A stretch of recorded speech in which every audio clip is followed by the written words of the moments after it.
Oh, yeah, let the fun begin, y'all. Welcome, welcome.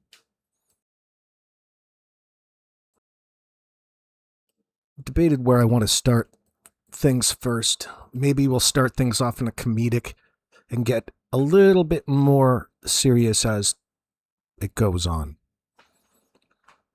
Of course, there's a couple important dates coming up in July.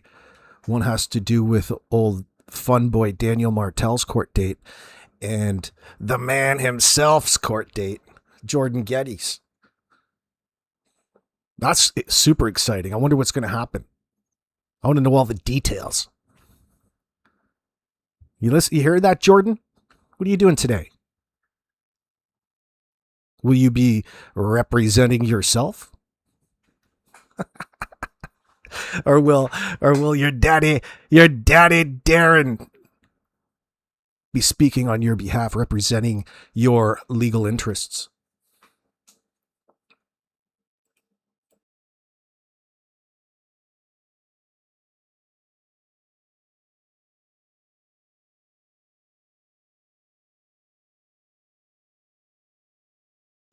One moment, please.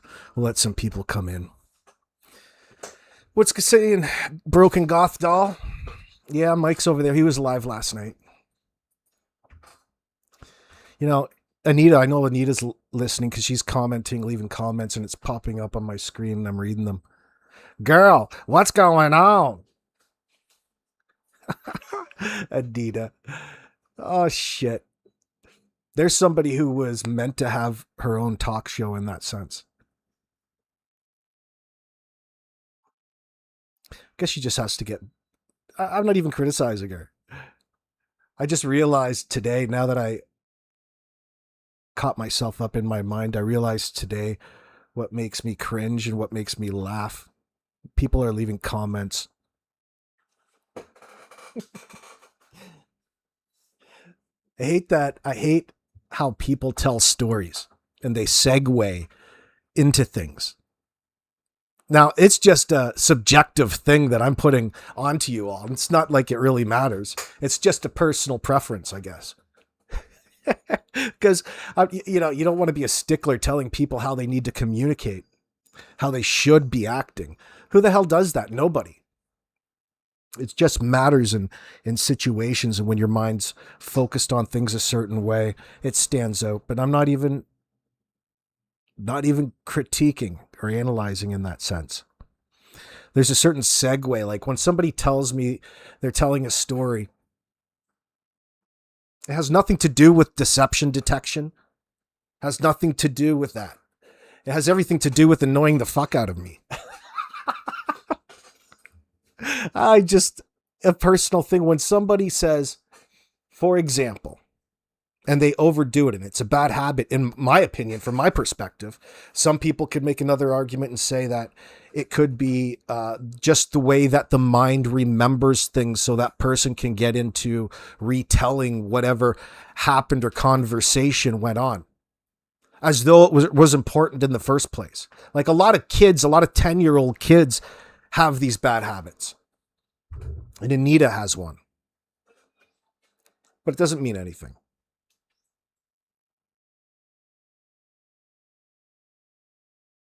It doesn't mean anything either, other than it drives me up the wall. Should I share it?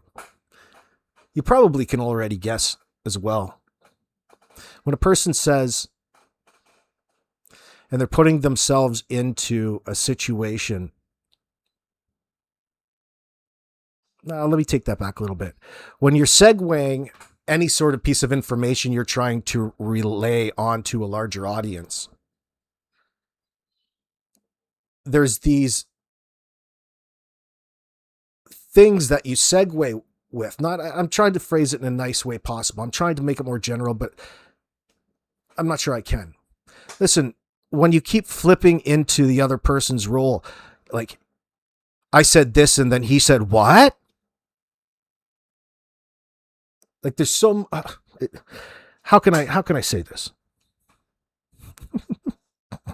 When you're telling a story about something that somebody said, can you just get to the fucking point?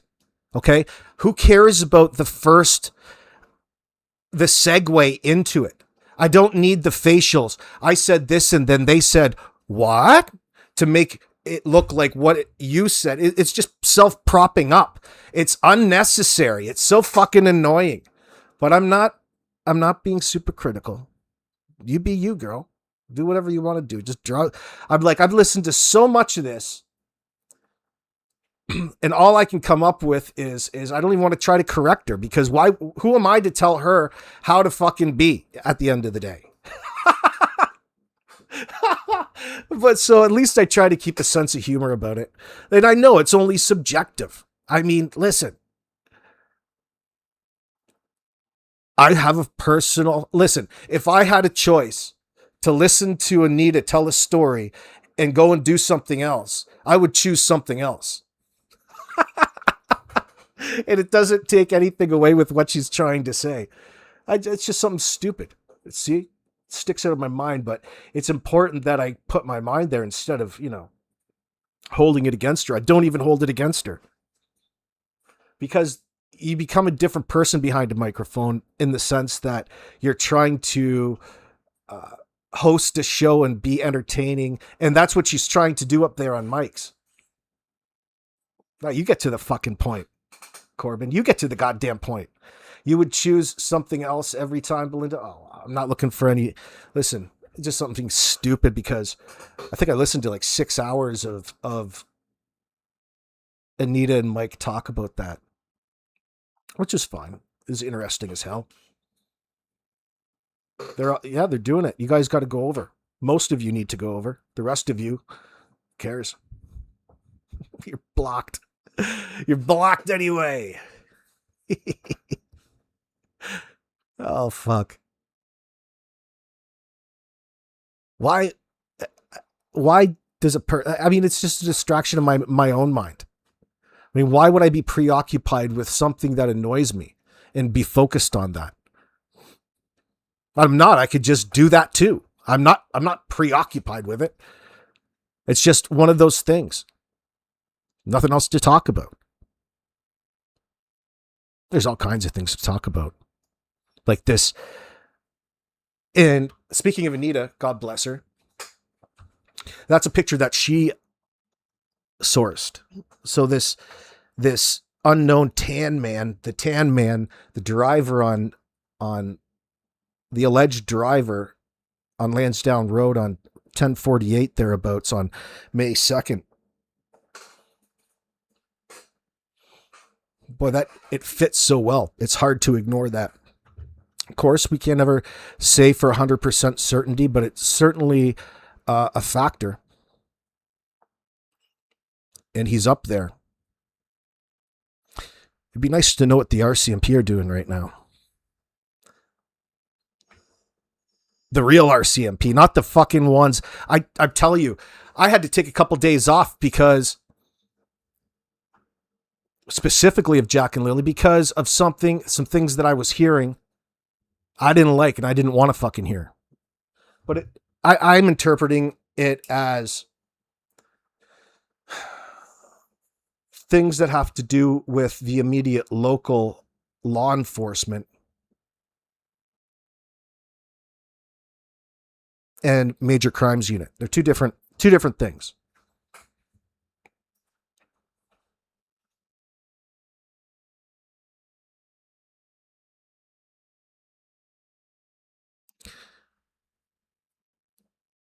The possible mishandling of evidence, really, and I'm never in a position to tell you what's fact or fiction in that sense. I'm just saying that there's a certain amount of issues when it comes to competency, when it comes to the local RCMP detachment and the job that they have to do. My God. But again, it's far outside, in my opinion, it's far outside their control at this point. Like, it doesn't matter at this point that they're fucking any good or they continue on the path that they are. It's separate from what happened to the kids. It's separate from what happened to Jack and Lilly. We're just going sideways and being a little bit critical in certain areas. Like, there's no changing all of that, although it's probably related. Speaking of which, I want to ask the question for those especially watching in the future. I'm curious to know what you think the event was that took Jack and Lilly's life.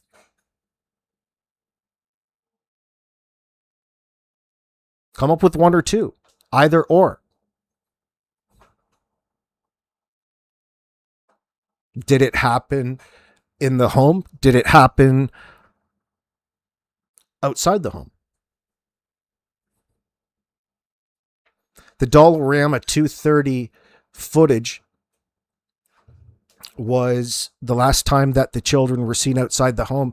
We don't have really any reason to trust any of the other series or sequence of events after 2:30 of really being something that you want to put your trust in.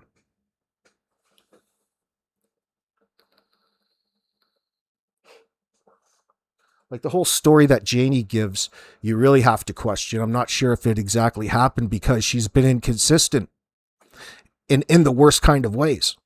So you really have to question whether or not the events even took place. So what happened? At what point do you cross over in your, well, I guess, at what point do you start considering how premeditated was this situation?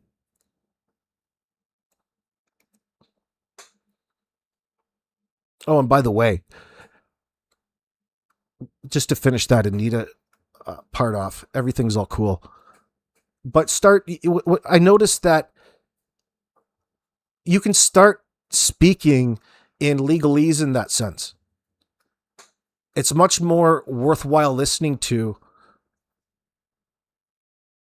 outside of your opinion. Who cares about your personal opinion? Relate that to the legal aspects instead of, and I'm talking specifically about when you're talking about who you consider involved, what involved is, no matter what, you have to talk about it in the sense of the law, not your opinion and what your personal definition is of being involved. Nothing serious, but I just noted that today. When I looked at my clock and realized that I'd been spending like 30 minutes listening to Anita go on about this. So it's positive feedback. That's what we'll consider it. Kimberly Elton, you're talking about completely premeditated. Well, what makes you say that? I'm not just looking for people to champion, the word salad aspect of it. Like, what's your rationale? Why is it? There's usually a certain, there's like a checklist, right? Well, what does it for you personally?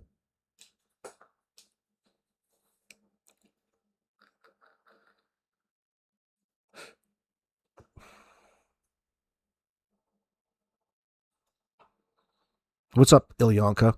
I'm not sure, but I keep coming back to Lily's black eye. So do I. Listen, good point. That's going back to the question about what you think, what the event was that happened to the kids to take their life. What happened to the kids and why? Well, the writing's on the wall, isn't it? And that's the facts, Janie. The facts of the case would lead us to believe a certain way about this that you don't even want to acknowledge. Everything was just so happy around that place. Fantastic. The way that you guys represent it is an indicator that there's something more to it. Not that you would expect that to be the topic of conversation in front of a camera at this point, but you're doing an awful lot of talking and an awful lot of denying early on.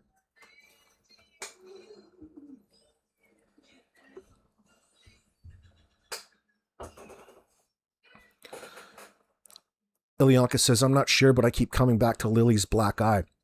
Someone being investigated by CPS is going to offer up more potential abuse when the children are already missing. So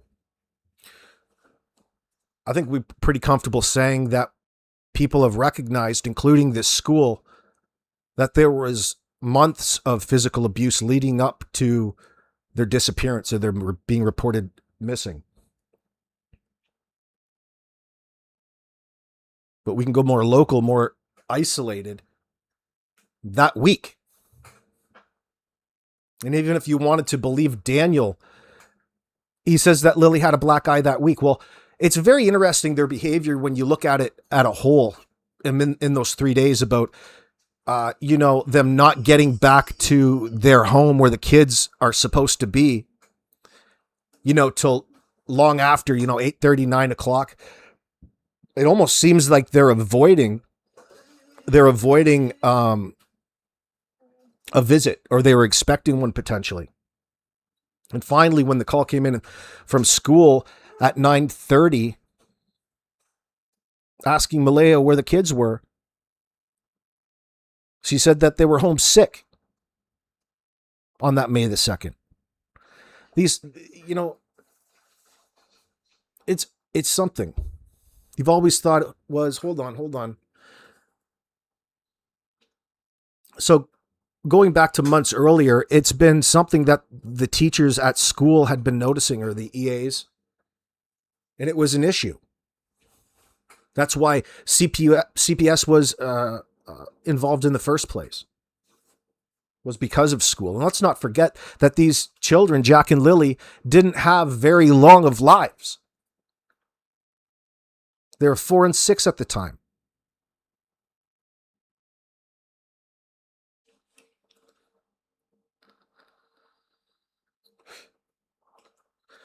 But Bonnie Randall, you're saying to me, I've always thought it was discipline that turned out fatal. I think that they were sent outside to sleep in those forts because they were being too rowdy and keeping Meadow up. Your opinion? I mean, I hear you.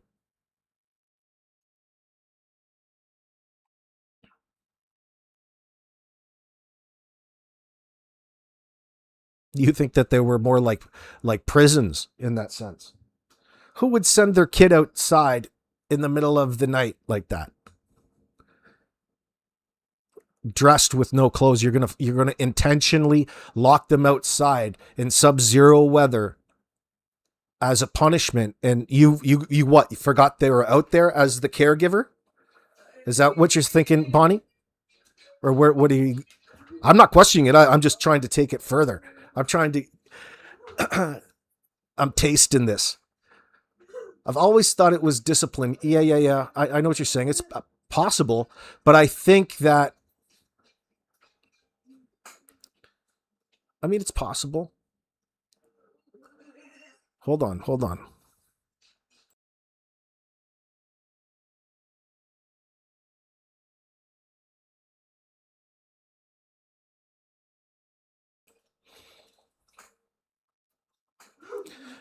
There was so much resentment, I feel, built up towards the children in Malaya. Like, it was being put onto the kids in Malaya as well. At that, if when you listen to how they describe, and it's been described by Logan and Janie and Daniel, about how Malaya essentially stopped paying or giving any attention towards Jack and Lilly, at least for the last 18 months that Meadow was born. That's what they offer up to everybody publicly. That Malaya was ignoring the kids, and somehow that's something in all of this. Well, that's a partial truth. But if you were there and cognizant of that being a factor, what were you doing? But it seems to be a common factor on both sides of the family, including Cindy's as well, when you listen to the stories that Anita says or talks about.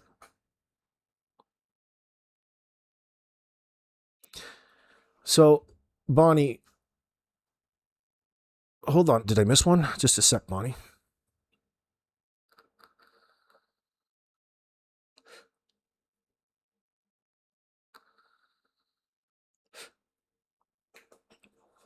talking about direct current.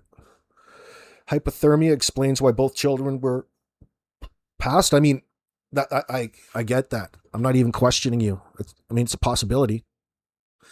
It's that, or it's much more.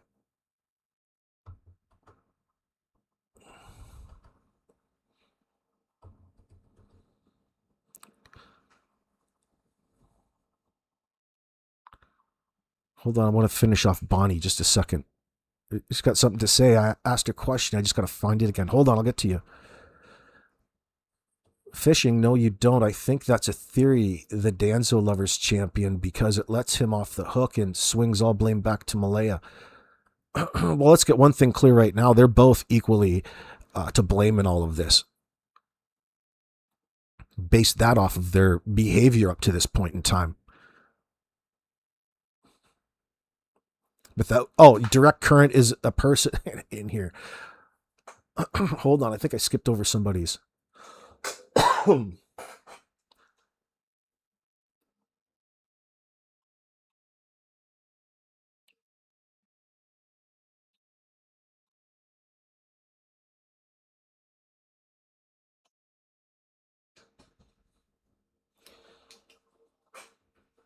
It's hard to take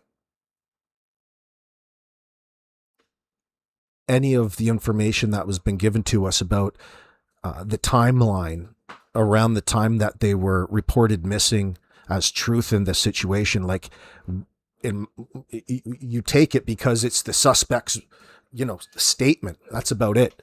It's not, don't form your opinion over what really happened around that. In fact, you're going to have to come up with some sort of objective timeline in your own mind.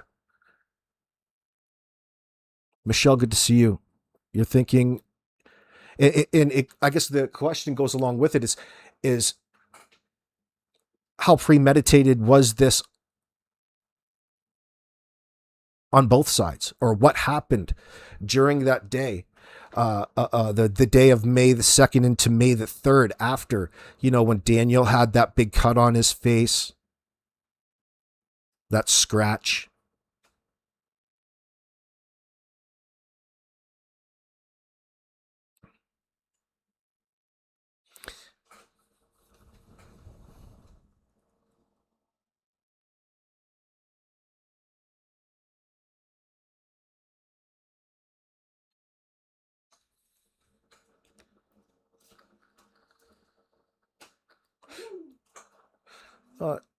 Mayflower, nobody's asking for those direct scenarios. You don't have to come up with the direct scenario. You can start with what you know and go from there. Do it the opposite way.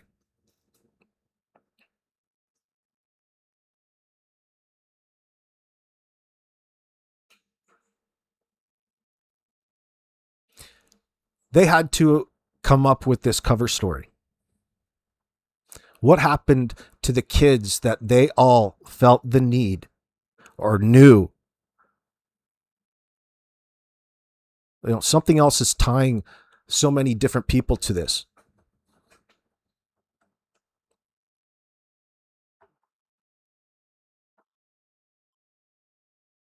Coop, you're saying he physically did it with his hands, blunt force?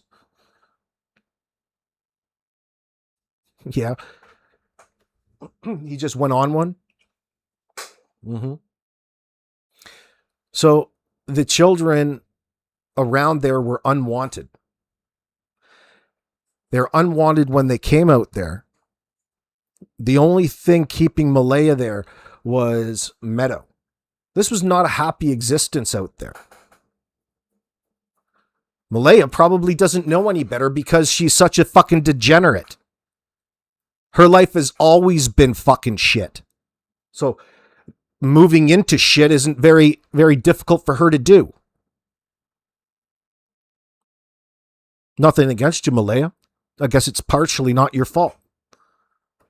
But that's what you interpret from this situation thus far. I can't wait to find out some goddamn information to hold against you. Now we can just look from afar. But your silence speaks everything. Your behavior, Malaya, says everything in this circumstance.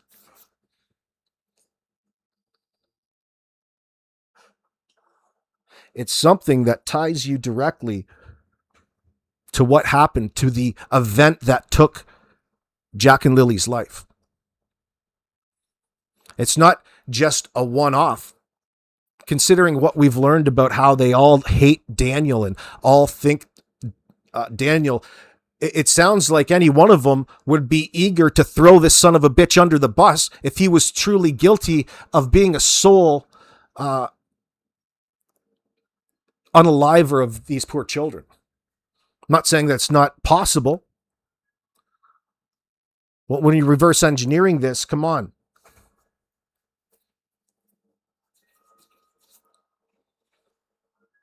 So,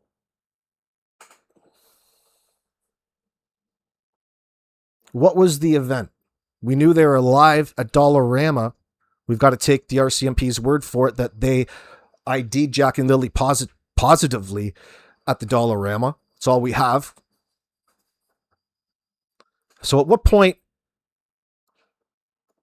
is this, and has this been premeditated? And what is it we're witnessing when we see these fucking douchebags truck around their two children who they've called in sick for Thursday and Friday? Something happened on that Wednesday, maybe before. What was the temperature like in the home? It'd be interesting to see what they looked like in that Walmart footage. What were you doing with your kids at Walmart so late on a school night when you knew that they should have been in bed long before? Usually, when you have a schedule, you can't wait to get the kids to bed. That also means you can't wait to stick to your schedule. You guys have no effing schedule in that sense, meaning Daniel and Malaya when it comes to these kids, especially in those 3 days. They were being towed around like people tow around their dogs, their animals. They were burdensome. And they became even more burdensome when Cody stopped paying child support. Think about how the priorities stacked when a new baby who's so labor intensive, who is priority number one, naturally, when they're born, on a limit in a household that has a limited budget for groceries in the first place.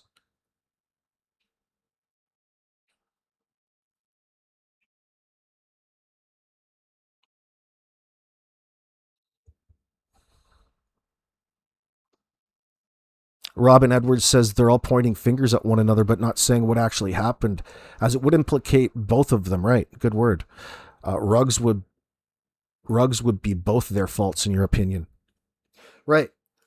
Well, be satisfied. It has nothing to do with, they could have been administering, sedating the kids. I mean, that risk is up there in this situation. All of the risk is off the charts in this situation. But when you look at things after some time, like we are, and you go back and you listen to Logan's statements about how they were planning to have Meadow come stay with her. Combine that with all the things that you've gotten to know. It's just part of their overall plan. They wanted to keep Meadow and disregard Jack and Lilly. That would have been an ideal scenario for a person like old Danny Boy. And unfortunately, Mom too. She's a fucking little psychopath. All just so fucking infatuated and absorbed with their own social interactions, their perceived selves on Facebook and the Facebook dating app, number one. What the fuck is going on in the first place that you move this guy in after 2 fucking weeks? That's not getting off to a very good start with anybody in the family. And you're just moving fucking in. That tells you just how much Malaya was disregarding Jack and Lilly at that point in time. She didn't move Daniel in to help out the situation, to help her situation.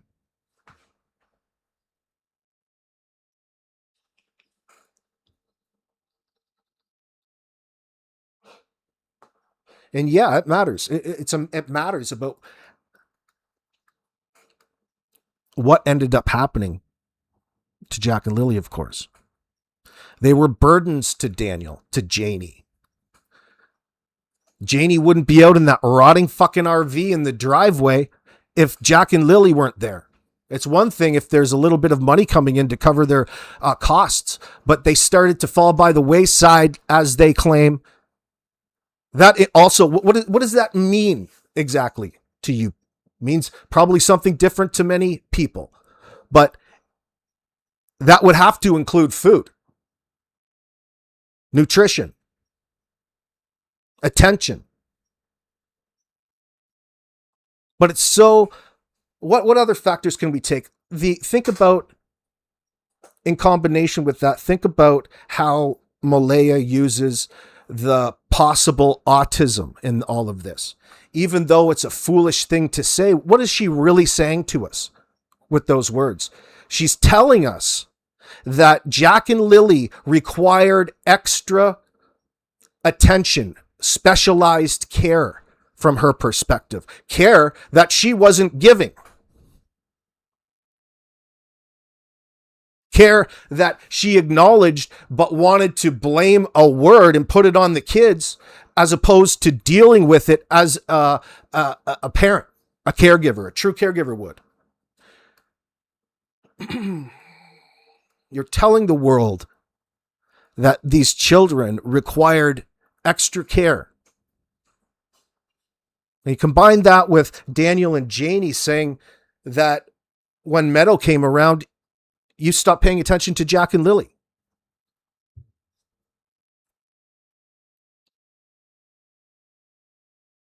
So it's a sign that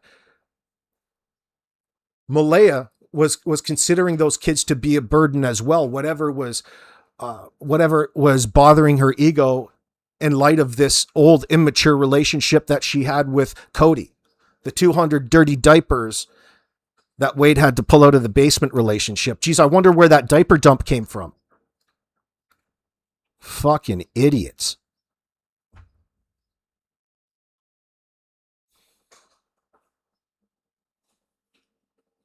Just who the fuck you want up on your panel to talk? Oh, can I get to fucking know you guys, please? Oh, fuck. I can't wait.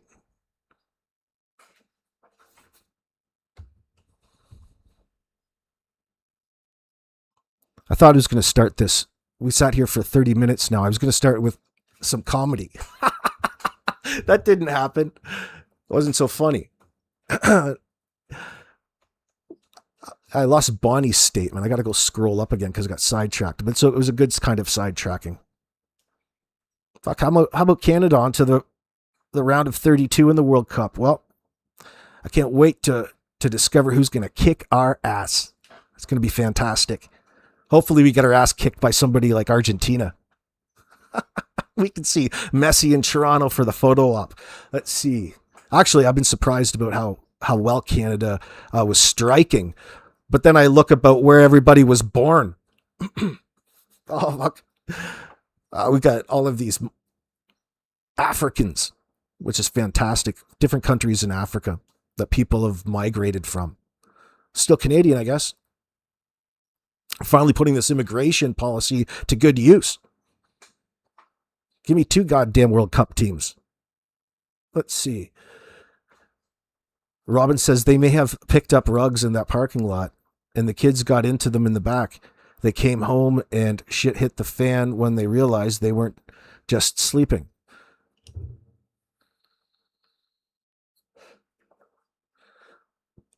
You know, like I'm not saying that's wrong.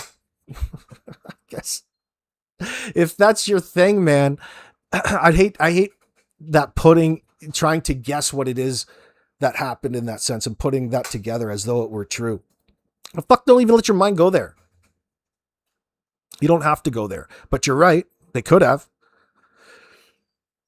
Every other exchange and interaction in their lives have to do with it. and their fucking degeneracy. You're a scumbag, Dan. So is your stupid fucking mom, Janie. Holy fuck. What a bunch of fucking scumbags. Hear that, Kent? The whole lot of you.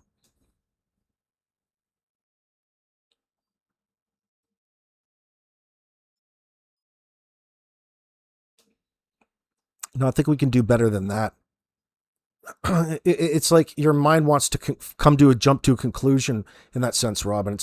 It's natural, but I mean, don't need to do that. There's far more to this.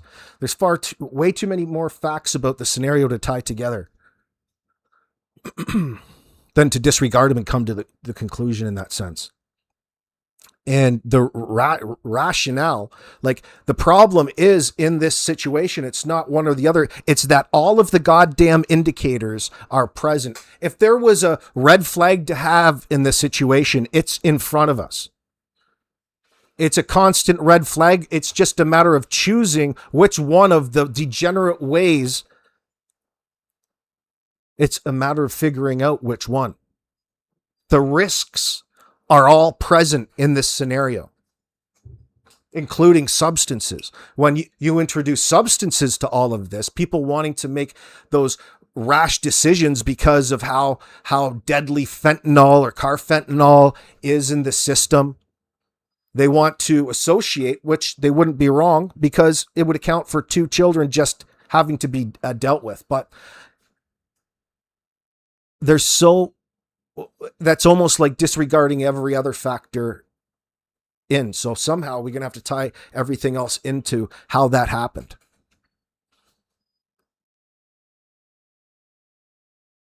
So somehow it's very unlikely to me, okay, that an addict, a person who's using hard drugs, is careless enough to leave them out in a fucking car and getting high, and the kids are just going to get into them and die. Never hear that of happening. It doesn't even make sense. That's just a scapegoat for your mind. People who just bought drugs value those drugs more than anything and have it tucked away and ready to go and a whole system set up. Why didn't they fucking die from them 3 days before, a month before, every other fucking time that they're out? Why is it that particular day that they just died from them? I mean, it's not saying that couldn't be possible. It just doesn't fit this particular situation. I'm not trying to center you out, Robin, because I appreciate you bring that up. But no, there's so many other things here. Neglect and abuse leading up to what it was that they reported, that they want you to think that an abduction happened as opposed to it being a scenario within the family, a situation that happened here. Each one of these fucking assholes, Daniel and Malaya, had every reason in their own mind justified to hit, abuse, mistreat, ignore Jack and Lilly. They have a history of it. It's hard to... What's really hard here, Robin, is what we're finding out is it's hard to distinguish between either or. Either it's going to be substances or it's going to be a lot more violent in that sense at the hands of both Daniel and Malaya. Unfortunately, they both have a reason to hold something against Jack and Lilly.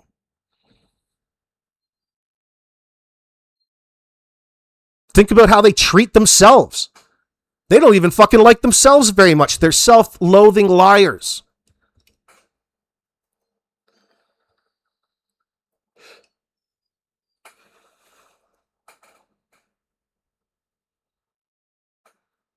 Yeah, I'm not even trying to have those substances debates with you. Not right now. There's too many darker things to take into consideration. Now, hold on. I want you to laugh, though. I want you to... I went and pulled this up. Do you remember this call? coming up to Canada Day, we can't forget our friend of the show, Jordan Geddes. Yeah, how you doing, Dolly? How's it going? This Darren's son? Yeah, this is Jordan Geddes. Jordan Geddes. Okay, what's going on with you, Jordan? I want to say one thing, maybe a couple things. My father is trying to do everything he can for Lilly and Jack. Uh-huh. Everything that's going on. I believe your father. I think he's just getting misinformation. Please. Yeah, I don't know. Everything that's going on between what people are saying and dividing the fucking goddamn conversation to fucking something negative. My father's trying to help as much as he can. My old man is a good man. Uh-huh. So, slight correction there. Womanfish 2, the only evidence the kids made at home is Cindy. I should finish that statement, shouldn't I? So, yeah, you're kind of right, but wrong in that sense. If we're going to go by what the affidavits say, that's Malaya stating that. Malaya made that claim, not Cindy claiming it. Okay, that's very important to distinguish the two. Malaya said that Cindy would have seen them when they came home because they had a video call. Cindy never confirmed of seeing the kids through any video call at the house. Otherwise, they would have stated the last time that they were seen at it would have been part of the narrative, and it's not. Cindy never said that she saw them or interacted with them on that video call. So we're close.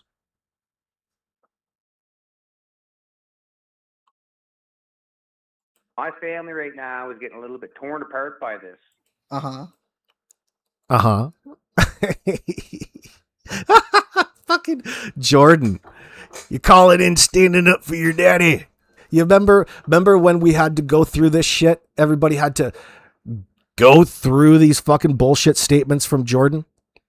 Oh my God, dude.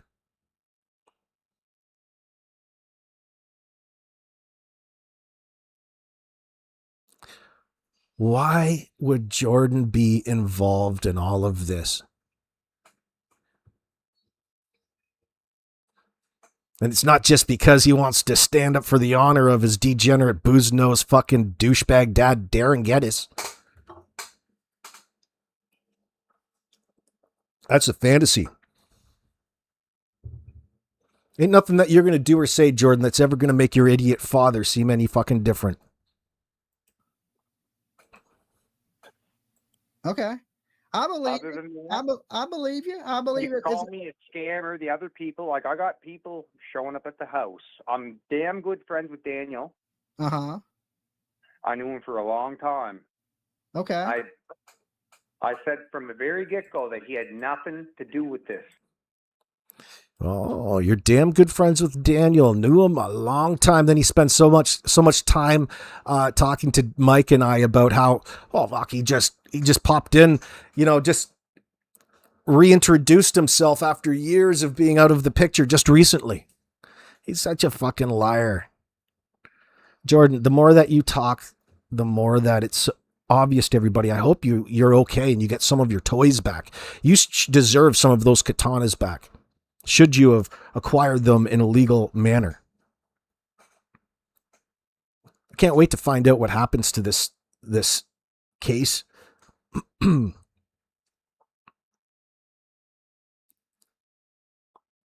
Can't even trust Jordan to give us any updates. We have to get our updates through Janie. We're going to have to provoke and antagonize the hell out of Janie from afar. It's interesting how Janie affirmed really all these pieces of information and it made Jordan in this case, in that situation, tangible. Walking around how you're giving Anita credit for doing what she should have done, what any sane individual should do, and call this nonsense out. But you want to blame all of this negative action by way of law enforcement on Anita as though that, she's in control of these things, as opposed to the behavior and the criminal activity that was going on in the first place. What does that tell you about old Janie? What does that tell you about old Janie and her associations to all of this?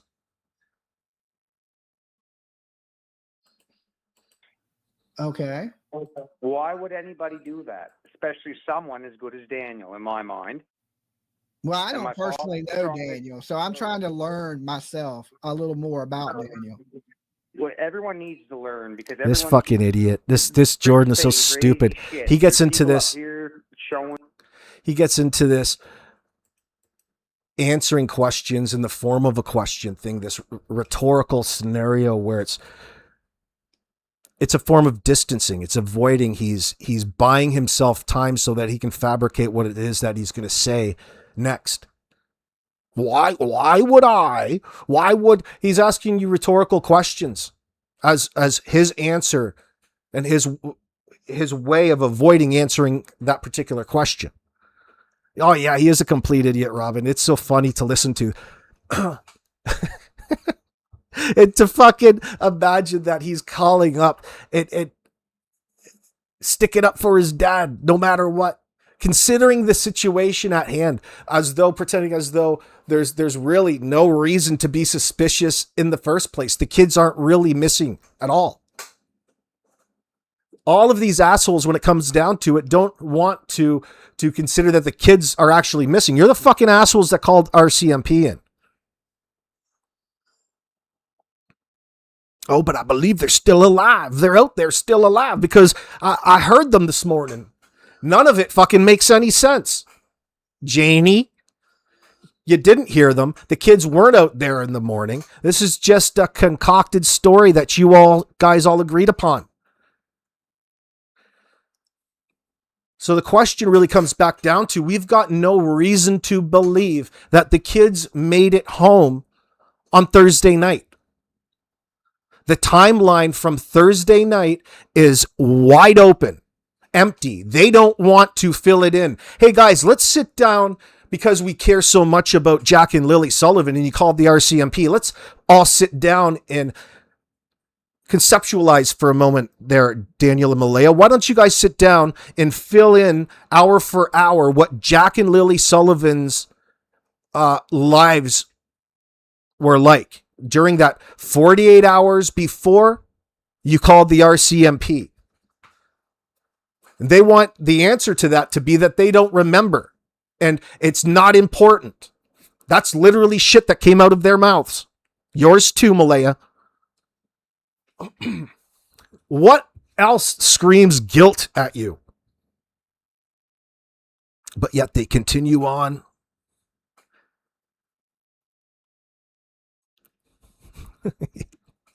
Oh, shit. It's a tragedy, all right.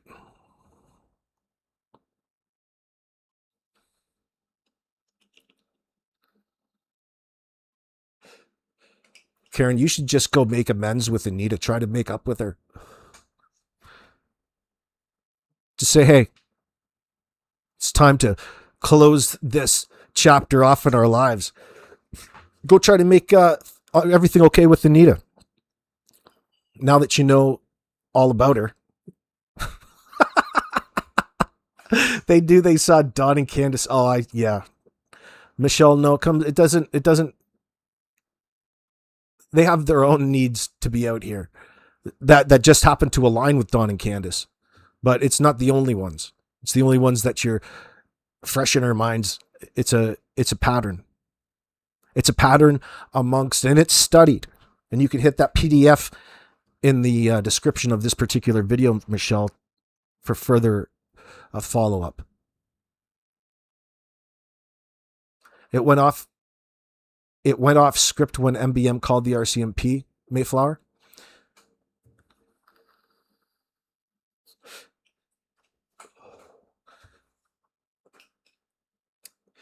So that's a good point. It went off script. Well, as soon as you call in the RCMP, the control is taken from you in that sense.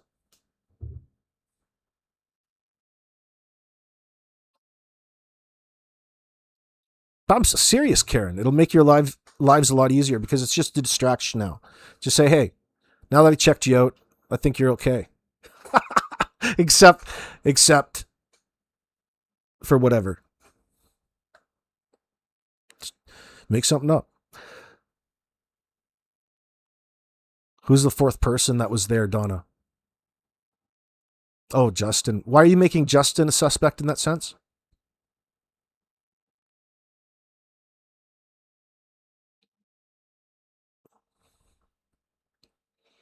Not that that fourth person really makes a big difference, Donna, but maybe not. It's been a topic of conversation, but there's no sense in over focusing on those things. It's down to the point either they're lying about it or they're not. But it's also to them a distraction away from having to be accountable for their own actions in that sense. They want you to focus on all of that nonsense, even though it is Justin, but it's more preferable to having you focus on them in the moment.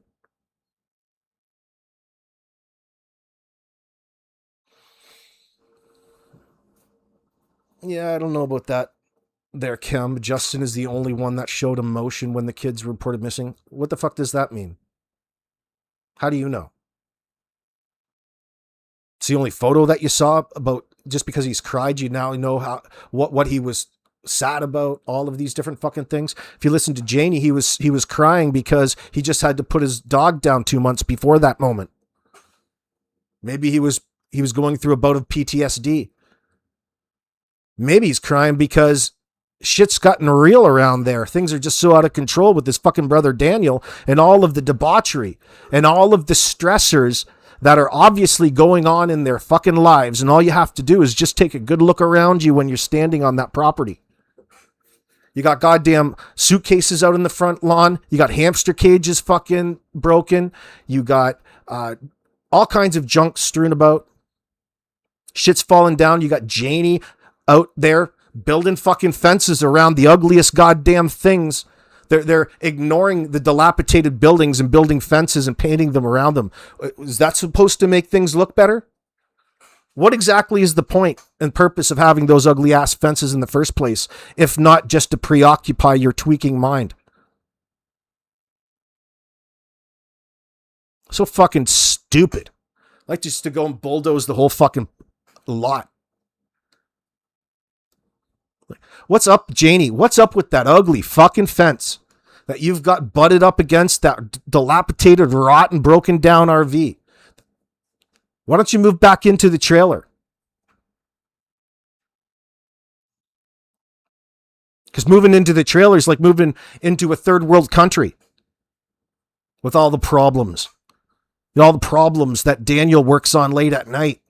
The things that never get fixed.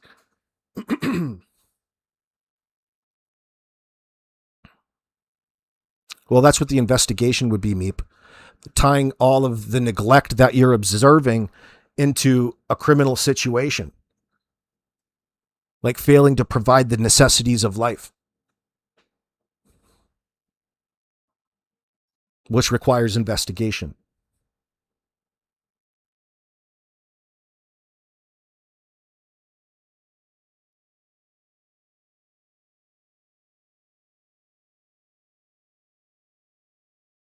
Oh, Charlie, thank you very much, darling. I appreciate that. When I heard about Lilly and Jack's disappearance, I immediately thought the kids got into the rugs because no one was watching them. I don't know what to think now. Well, it would be preferential, I would think, from their part to have you think that they got into substances, because when you hear substances being a factor, why don't you go ape shit when you realize that physical violence and the neglect is a factor and the starving of the kids is what it's been coined. I don't like that term, but it just goes hand in hand with everything else down the priority list. They're not a priority. Jack and Lilly were not a priority, and they've all already admitted by talking about it, acknowledging it, and putting the blame on Malaya solely because of it.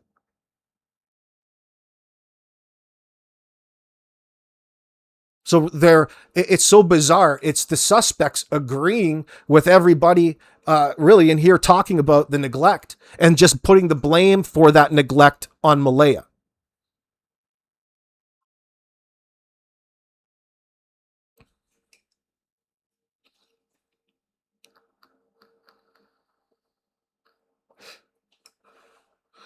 Karen, they weren't given to anybody at the road.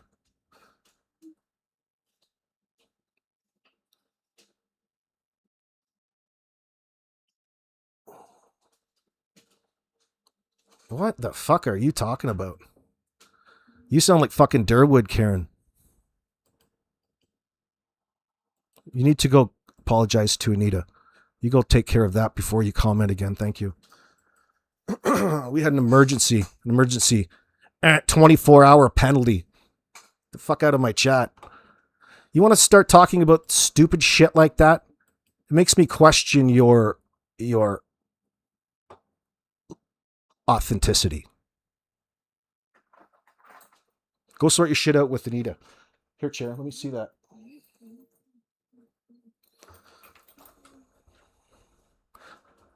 There is no fucking reason to be bringing up that now you believe that all of a sudden Jack and Lilly were handed off at the road. You're the only one that fucking believes that. And Darin Gettys, you're speaking like Darren. What is up with that? What is up with that?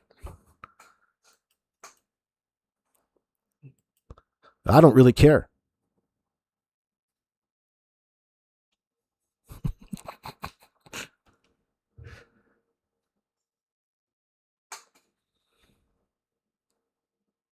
No, she's not saying that, Robin. Did Darren say Darren brought that up? No. No, she wasn't saying that. Go take it up with Anita.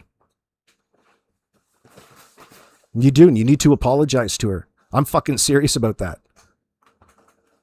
So easy.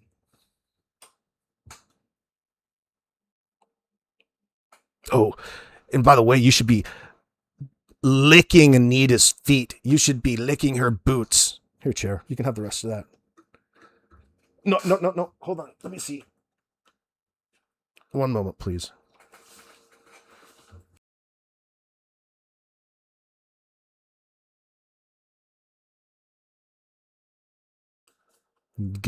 You get over there and you beg for her forgiveness. You go over there and you fucking well buy a membership from Mike Demand. You go over there and you buy that membership from Mike Demand and you get in his comments and you thank him. Tell him I sent you.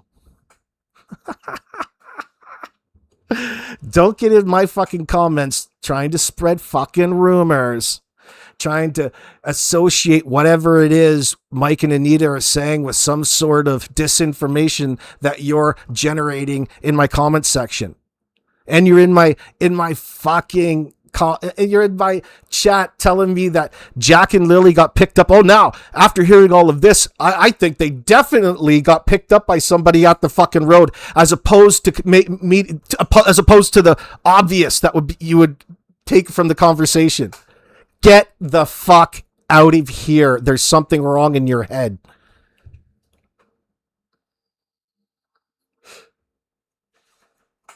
Go project onto your boy Jordan. Go fucking talk to him. I don't care. Go join his fucking membership. But you can go over to Anita and beg for her forgiveness. Oh, please. Could you imagine? Could you get over there, make yourself a public apology video to Anita? Oh, please, I beg you for your forgiveness, girl. You're so fucking cool. You have the greatest business out there. What a fantastic job that your husband does. Ah, fuck. Whatever. Okay, what's that business called? Oh, Maxwell Roofing. That's right. What do we all think about Tint now? I don't know, Mayflower. What do you mean? Tint's just some fucking rando, dude. Tint is a figment of your imagination. He's nobody. He's a dude who just went and recorded his conversation with Wade. Why is it? It's fantastic. The things that Wade said don't automatically make Tint a good person. It doesn't automatically make Tint any less of a fucking weirdo. Why doesn't Tint tell everybody the fucking reasons? You know, I don't know him. I don't want to know him. Yeah, but it doesn't take anything away from the content that was in that video. I don't know why one thing has to do with the other. It's beyond me. Because people like to pretend that that person is on their side and fighting for justice in your mind. What is this, a good night story? Get the fuck out of him. I can't believe she fucking said that. GTFO. Now's about time. Why don't you go over and bring up that thought with Ninchi? Maybe that's more your style, girl. Maybe he's as bad or worse than Ninchi, the real Norbeaster says. Why don't you guys start trolling the fuck out of her in my chat? Oh, she got fucking handed one. How's your copyright takedown notice now, bitch? Hey, Joss. Fuck you, pal. You've been exposed. Good luck coming back from that one. You spend all of your time lying to people. Man, oh man, oh man. It must be nice. It must be nice not having to do that. Can't wait for Daniel to have the book thrown at him. It's coming, Belinda believes. It can't be fast enough. I hope it hurries up. But no, it has to be done right. And this situation, this forcible confinement and assault and sexual assault, pretty serious charges. That's a major development in the last year, but people never want to focus on that. You focus on that till the cows come home. Janie. They want to tell you that it has nothing to do with Jack and Lilly. Oh, it fucking has everything to do with Jack and Lilly. So do the drugs that you guys were fucking on the daily. All of you.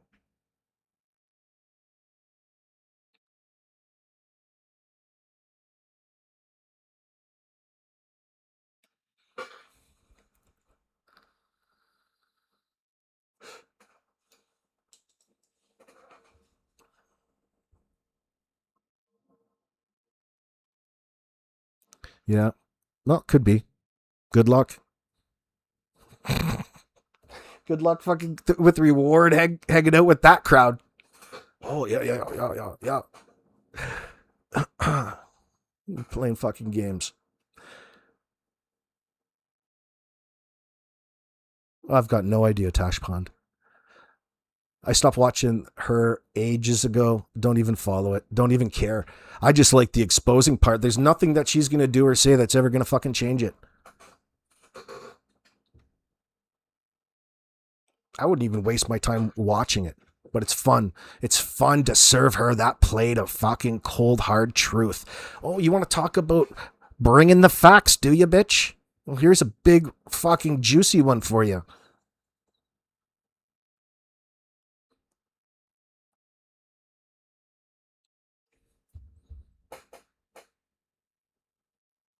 Always a red flag with several sock accounts.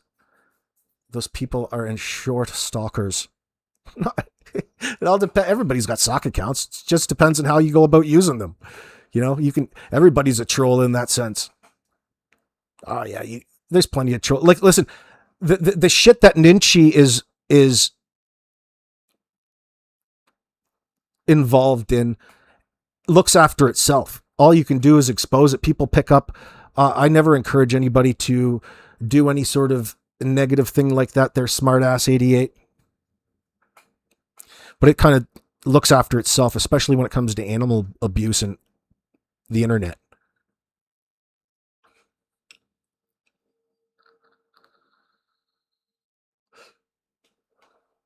Yeah, Charlie. 2 innocent kids neglected and abused, and the only adults that came forward was the teachers. Pretty disgusting. Well, when you look at it as a whole, they were reported missing right in the middle of the pressure in that sense. You know, they could have respond to a concern from the school, but not, you know, the person who comes up doesn't necessarily mean that they're going to open an investigation into them. Had an investigation been opened, or was it just, you know, we don't know too many details about that initial report back in December, but it came from the school. So it's been a concern at school since or before that December visit.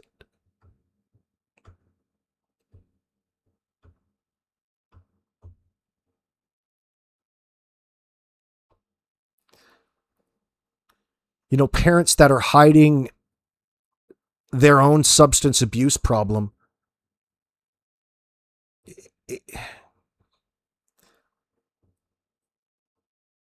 Man, you can't recognize enough just how dangerous it was for those kids out there. How is anybody to know at that point in time? How could they have prevented this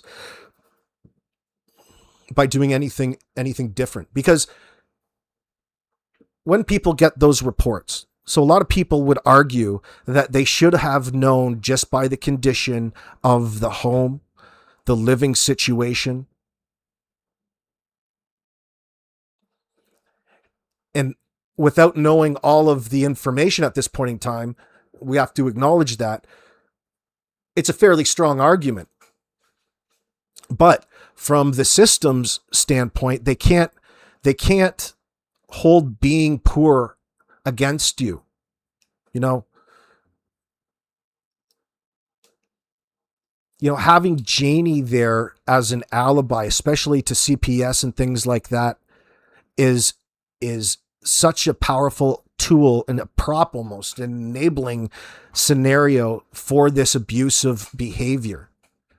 In reality, Malaya shouldn't even have kids. Malaya has never been a good mother to Jack and Lilly. You can take thousands of pictures and dress them up in all kinds of things and make them look good for that moment, but it's not a representation of the lack and the neglect. It doesn't show up necessarily on camera. And how preoccupied mom is with fucking getting dick.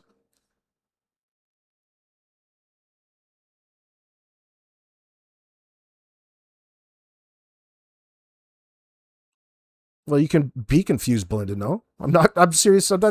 Not at all. I'm being serious. She should go apologize to Anita. If you don't know what I'm talking about, go watch Mike. Buy a membership. I'm highest tier. I'm on level fluffer.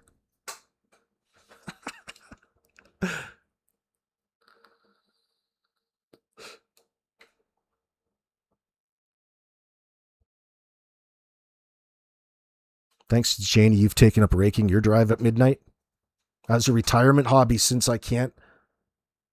Oh, you can't knit or crochet? You can always learn. They have special patterns. They have special ones that you can follow to help teach you as a guide.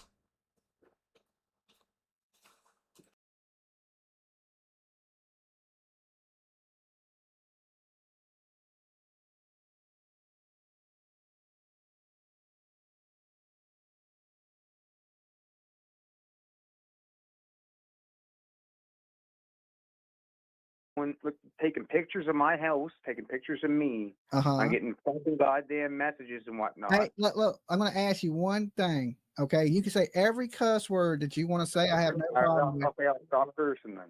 No, you can curse, but just don't use the GD word, okay? That's the only thing. You can say fuck, damn, shit. Yes, I got you there now. No GD words. No GD words, and you can go ahead and take the floor and say whatever you like. My father's trying as much as he can. He's getting a ton of heat right now. Yeah. My family's getting heat. People are anonymously sending me messages. They're fucking. They're coming to my house, taking pictures, drones over the top of it. I just talked to the RCMP today. People are saying my family is incest. They're saying. Oh wow. Yeah, it's getting quite. Oh wow. Quite pathetic, if you ask me. One man figured out a lot more than a lot of other fucking people could. Yeah. Well, I mean, apparently your father's close to both sides. So. What do you mean close to both sides?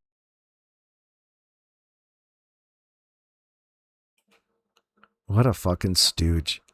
But it is a really funny one when it's like an introduction to the world. Hello world. Darren Gettys is my dad, and he's just so fucking wonderful.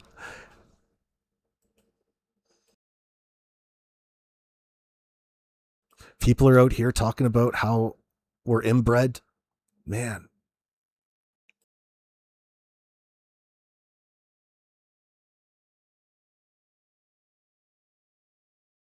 That is not needed. She didn't want to talk to you. That's it. That's what I just want you to know that information and to be able to put that out I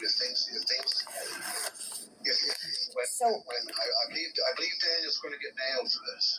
And I think I'm going to try. He would have been nailed already if it wasn't for you, doofus. I think I'm going to find out more information today, believe it or not. Because No, but you're an idiot, and that's the only problem. You're a moron who gets sidetracked talking to everybody. And you, instead of saying, okay, dudes, I lied, let me come clean, you're doing the opposite. You're doing the opposite. You're an idiot. So what you are saying, in some regards, I'm saying to you, yes, great thinking. Oh, man, I love when Mike gets heated in that sense. He's right. Durwood, you are an idiot, Darren. Great thinking. Do that, bro. Except you are not the one to do it. You're gonna screw it up. It's best for somebody like you to do absolutely nothing. And maybe if you find... What's up with... Look at how much old Darren found out about Jack and Lilly, Jordan says. Look at all of the things Daddy Darren Gettys knows. That's what you're really saying. Look at all of the facts that my daddy Darren knows. Oh, that's more than any of you can say. You're mocking the public because of their lack of knowledge over what happened to Jack and Lilly and who's responsible. And you're bragging, Jordan, about how much exactly your dad knows. Find somebody who has more intelligence, then you encourage that person to do it.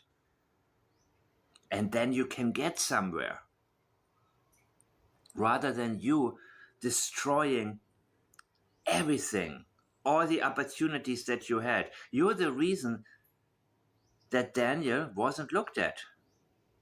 You're the reason to this day that no results have been found. You wanted to be a hero. That cannot be you can want to be a hero, sure. Whatever people's ambitions are. Some people want to make money. Some people want recognition. Some people want to look like they are more than they are. However, let's keep this very, very, very real, guys, okay? He is not the one to accomplish anything. He's a troll. He has the mind of a troll. You need to know your own limits before you operate. Then, unless now things will turn, finally, maybe you will be able to make a turn. I don't know if you're still dry. I doubt it, but let's see. Even my family and people here, they think I'm beat. And I'm not quite yet. You know, now let me ask you this, and so don't get me wrong. Like I said, I'm a wise person. I'm very intuitive. No, you're not. And so I get what you're saying, because I was literally, just before you called, I was literally going through to make a turn. I don't know if you're still dry. I doubt it, but let's see. Even my family and people here, they think I'm beat. And I'm not quite yet. You know, now let me ask you this, and so don't get me wrong. Like I said, I'm a wise person. I'm very intuitive. No, you're not. And so I get what you're saying, because I was literally, just before you called, I was literally going through all his messages and all he, like, basically from this perspective, an outsider's perspective, this is how it looks. He's the hero. He's done everything. He did this. He did that. No, you're not intuitive at all. You're stupid as fuck. And that's why you have this kind of perception, because anybody that is halfway intelligent Thank you. Realizes somebody has to say it. But that being the case, Malaya's bad, Malaya's bad, Malaya's bad, Malaya's bad. Oh, I'm not. Yeah, and the idiots that watch your channel. Yes, that's the level they're on, but that's why I don't listen. Trying to talk down about Malaya, but I'm so great. I'm the knight in shining armor that she, you know, and it's almost like an obsession or something. Holy fuck. Holy fuck, is that annoying? This, of course, is that leaked tape from months ago. But Mike's commentary on this just so bang on, I had to remind everybody it's just a piece of gold that you too can go over there, if you're a member, of course, to Mike Demand's channel. Is that not the perfect characteristics of a psychopath? Absolutely. And then he God, said that these guys are just What brilliant. are you? that that Cindy Murray, I have it in a message that I was actually going to show in the text messages. He calls, says, I was waiting. She's a psychopath. I was waiting to see one trait. And that day I saw it when there was no tears. I almost think that so I usually look into someone's eyes and soul, of who they are. Malaya actually has quite a very soft eyes. Like, meaning when you look at her eyes, she just seems like a very kind, warm-hearted type of person for the most. Holy fuck. How annoying is this conversation? Oh, yes. Just, oh, your eyes. Let me pass judgment upon you. Who the fuck cares? What a fucking con artist. What a self-absorbed piece of fucking shit. Shut the fuck up already. Very mild-mannered person. Yeah. He, on the other hand, when I look into his eyes, I almost feel like I'm talking to the devil, to be honest with you. But somebody that is so good at portraying to be something that they... Yeah, no, he's not, though. And that's what always bothers me, that people don't see through that. You know what I mean? That's what really bugs me. Actually kind of fool people, because, like, in a sense with him, but when I look into his eyes, God. I don't trust him at all. But I want to, but when I look at his eyes, it's like, oh my God, why do you want... Oh, because she's a fucking idiot. Oh, well, hold on. Let me look into your eyes a little bit. Let me just have a look here. Oh, I'm just so taken by the look in your eyes. Well, he says he's kin to Malaya. Is that true? He's a third cousin. Down the line for sure. And he's friends with Daniel and Daniel's brothers and his family. So that's what I mean, that he's close to both he's sides. friends with the brothers of the family. Yep. No, I'm not going to start clarifying too much. It's just I can't stand the thought of people trashing and people showing up, me chasing them away. Uh-huh. Taking pictures. The RCMP showed up and said that I was in the front yard of my house where my father doesn't live no more because him and my mother are separated. Okay. Did they separate behind this? What's going on? No, they separated 8 years ago. Oh, 9 okay. years. Okay. And it's out of proportion with everything. I don't know quite what it is, but why would I be in the front yard with Daniel's kids and Malaya in the fucking yard with Meadow? That right there is what stood out to me. What a funny thing to say for Jordan. This is what Janie loves to do too, and you know, some sort of answer to the question is a question in of itself back onto the person. That's a classic buying time. Some would call it a stalling tactic. When someone under suspicion or being questioned about something high stakes, a person who repeats the question, which is essentially what Jordan's doing, but Janie does that. When you repeat the question in that sense and then you try to build the answer around that. For example, did you see Jack and Lilly that afternoon? The answer, did I see Jack and Lilly that afternoon? No, I did not see them. Janie's notorious for that.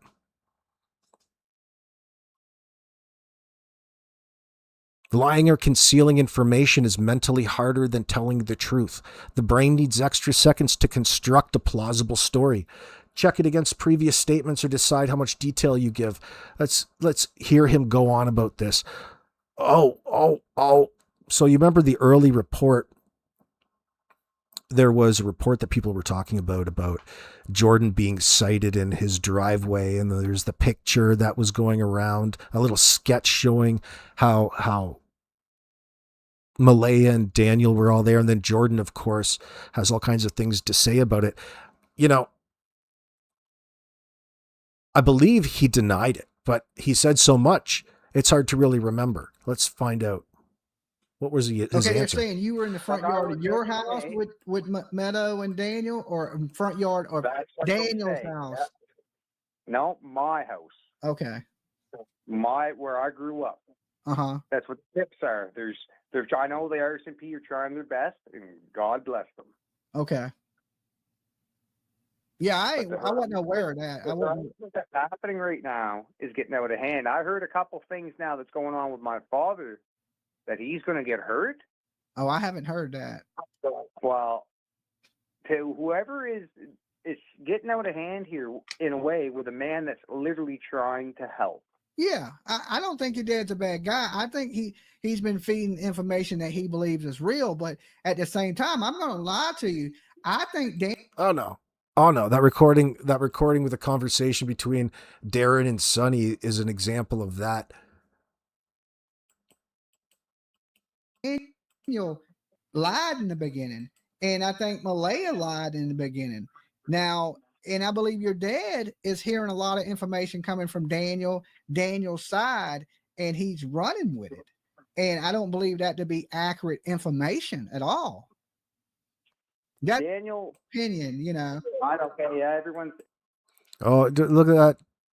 Oh yeah, let's just disregard that. Everybody has their opinion. Oh yeah.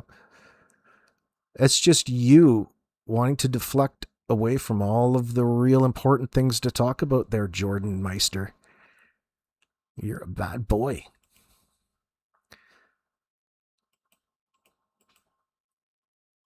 Let me see.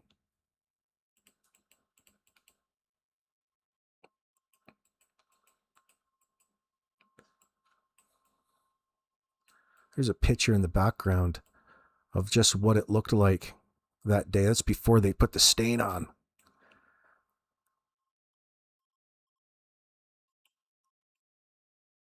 Lilly and 4-year-old Jack Sullivan loved playing on the slide in their backyard. Now their mother, Malaya.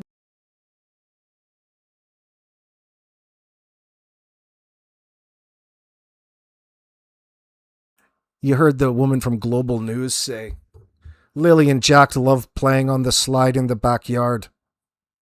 Are you sure about that? Are you sure about that? Take a look at what tweaker put that together.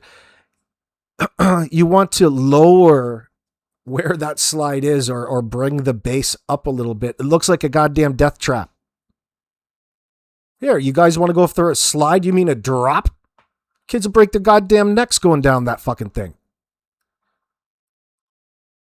Like, what the hell? Are you sure the kids, how did they get up there? Assuming that they still have access to the top part. I have to go back and check. I don't know. I'm pretty sure it was there, but half the top of the tarpaulin canopy is missing.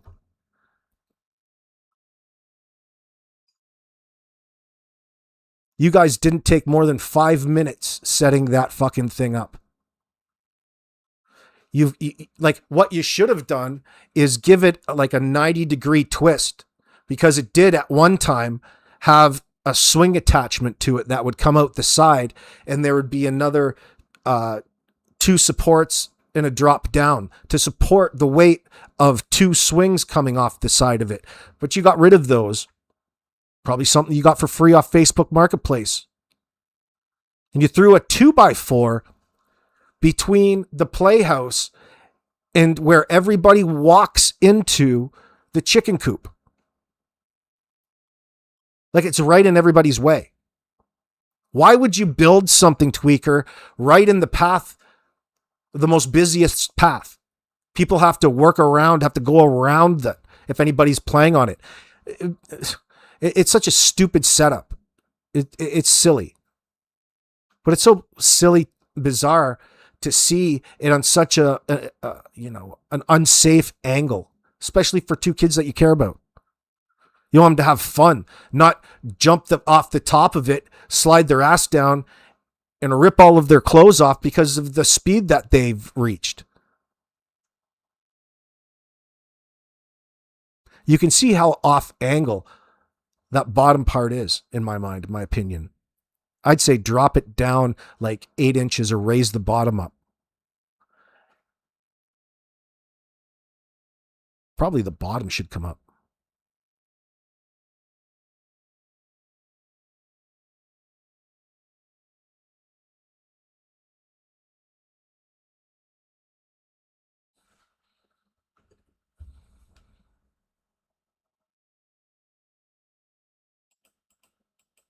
Brooks Murray can barely look at it.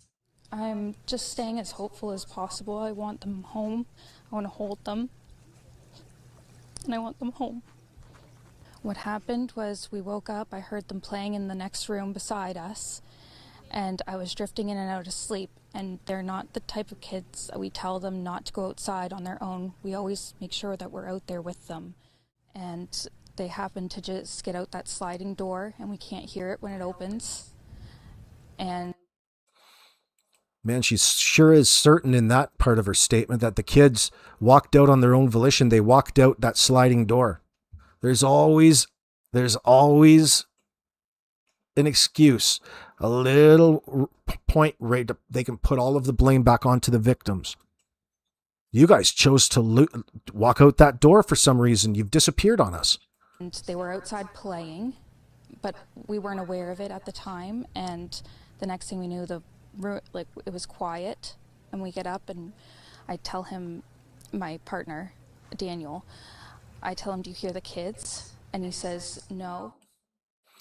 So an interesting point that Anita brought up on last night's live that I was over there watching, and I recommend you guys go to watch as well, was how interesting it is that here there's a family tragedy happening, and the only person in front of that camera is Malaya. There's no support from Janie. There's no support there from Danny boy, old lover, old Romeo. There's no support there. There's nobody there rubbing old Malaya's back, telling her everything is going to be okay. The kids are going to come back. You're up there projecting an alibi onto everybody. This is your rehearsed story. None of it, not one lick of it, is the truth. We've got no reason to believe that the kids even made it home Thursday night. We, for the sake of breaking down their story, take it into consideration, but we have to again remind you, don't. That's just an exercise in psychology at this point. We have no reason to believe the kids made it home Thursday. We trust that they came home Thursday, but at some point between 3:37, Cindy's phone call, and 10 o'clock a.m. the next day is all time that this crew doesn't want to talk about, has never acknowledged really much, a little bit in the affidavit for the evening, but like it doesn't fit. It raises more questions in that sense. If you took everything that the suspect said into consideration and gave them the benefit of the doubt, it would indicate for us, even in that something probably happened between 10 and 12 that night. Like we've here and many other channels talked about, when we don't really have a reason to believe the rest of the story going back to when Malaya's car made it home. There's no real conversation, no real time allotted to any time, especially the alibi that Janie gave. That story about Janie being outside working on the fence is fucking bullshit. It has nothing to do with anything. She talked about giving the kids snacks and food when she was out there interacting with them. Then she's told it in a different way where it didn't include her giving the children snacks, just seeing them from a distance. And that was after her being asked to talk about Daniel's statements about Lilly having a black eye and why she didn't see it at that point in time.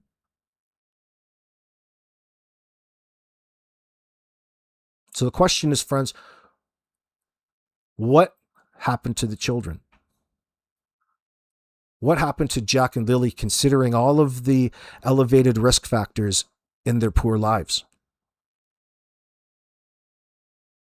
They couldn't get saved. Drugs were a factor. Drugs are what forces the parents to lie, deceive, hide their behavior in order to not have the repercussions. They have every reason to be lying already. You have to expect Daniel and Malaya were lying to CPS. There was an issue. Absolutely, there was an issue. Now, without a doubt, now that the kids are missing, that's a no-brainer. Of course there was an issue. It's just a matter of, but should the kids still be alive? You know, you could argue that if there really was or not, based upon what they were going there in the first place. You know, I don't think it was just a one-off. The concerns that the school had were 100% legitimate. It wasn't overhearing something. They were concerned over all factors with the children. The lack of adequate clothing. They were coming with clothing that stinked like urine, allegedly. They're coming with marks on them. They were saying things at school about not wanting to go home.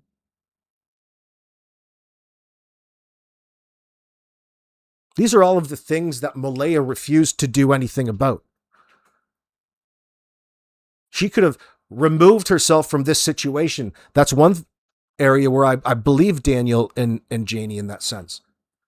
That Malaya's had every opportunity to get the hell out.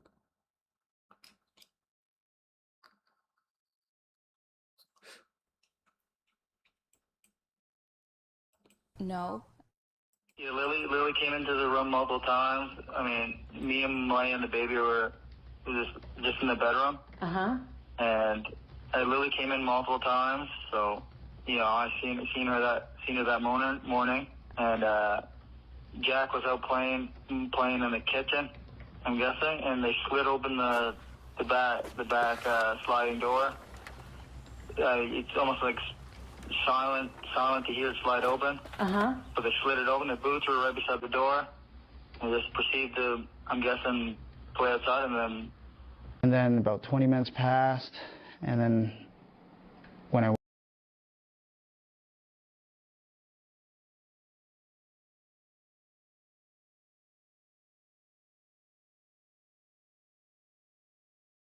woke up, Malaya was right beside me. She was still asleep. And I said, I don't hear Lily and Jack. So I jumped straight up out of bed. Silence is never a good thing when you have kids, because you know they're getting into something. And then we noticed the boots were gone. We went outside, made our way into the backyard. We didn't see them anywhere. And Malaya said, should I call 911?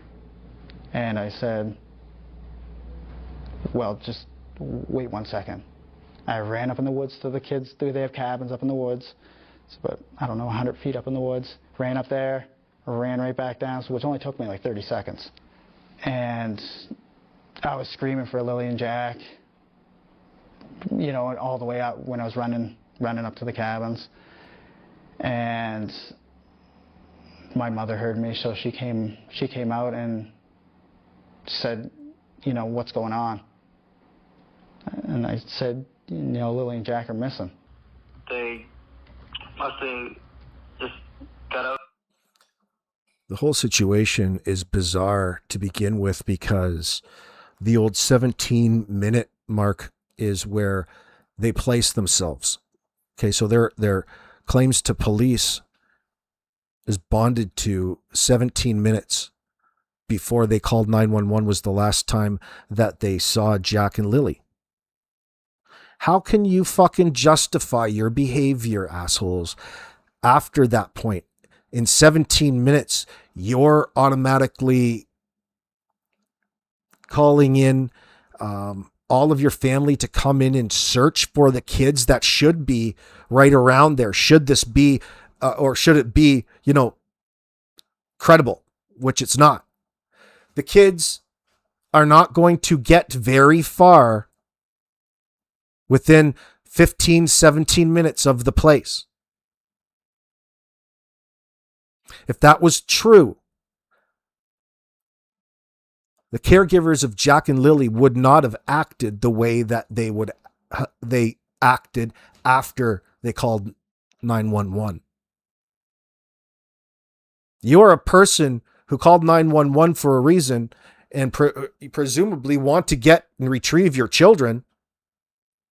You would know right away. There was no reason to fucking search because those kids couldn't have gotten any farther. Therefore, you're back here directing. You'd be in front of the goddamn cameras, old Danny, but I guess you were for a brief interlude. You're in rough shape. What was going on within the walls of your house? What happened?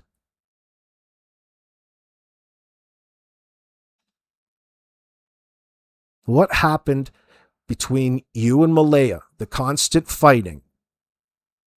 You guys have been fighting for so fucking long.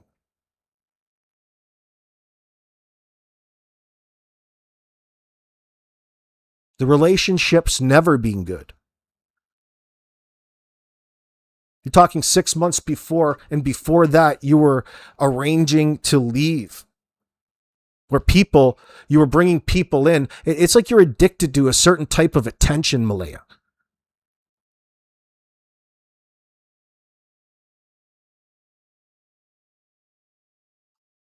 You knew Daniel was on hard drugs the day before you went in to be induced with Meadow.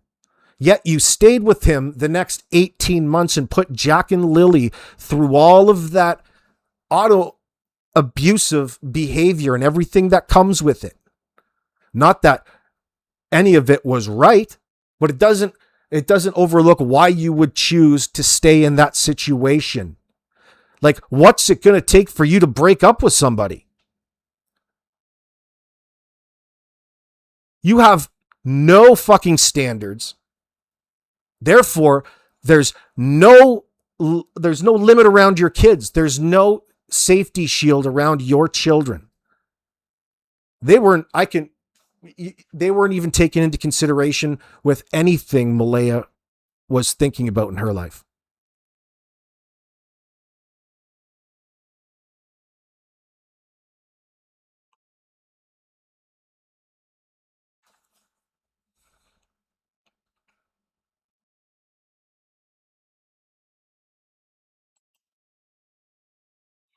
I thought I was going to get Malaya's full statement there, but I got the wrong one.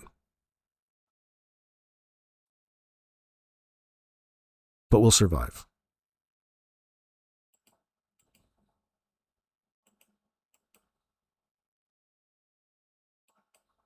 I think, there's a chance. I mean, would they have put so much effort into it to cover up a crime that Daniel has committed and Malaya was completely innocent of?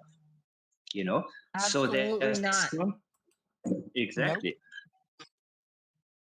Exactly. I've always said, Mike, and I said this to the detectives, I'll say it to you. I said there's no way that Cindy would cover for Daniel in a million years. Malaya has to be involved for them, meaning Cindy, Hayden, Haley, anyone who is related to Malaya or her friends she had to do something for them to be out there covering, because they're not going, they all hate Daniel. They hate him. They would have loved to say this asshole killed our grandchildren. We wanted her to get away from him. She didn't. And look what he did. Take him to prison right now. Malaya, tell them exactly what happened. But that's not what happened. Malaya gave her statement to the news, to the police, and then all these other people, they came together. They called who they could, who was available. Can you analyze this too? And tell me if I'm strange. But if I have a child, me and Jamie, and it goes missing and I'm going to do a press conference, isn't he going to be there with me, even just standing beside me? I'm sorry, I didn't hear everything. If you have a child, one more time. If I have a child missing, yes, even if I'm not with the partner and the father's there or the stepfather, and I'm going to do a press conference, how come Cindy wasn't standing there with her, or Daniel? I don't understand that. Absolutely, absolutely. And you also said that Daniel and Malaya hardly spoke during that time. They avoided each other. Three people. One is Cindy's. So they really haven't stopped fighting. It seems like that's all they do is fight. Fighting. Why were you trucking around Jack and Lilly all day Thursday, all day Wednesday?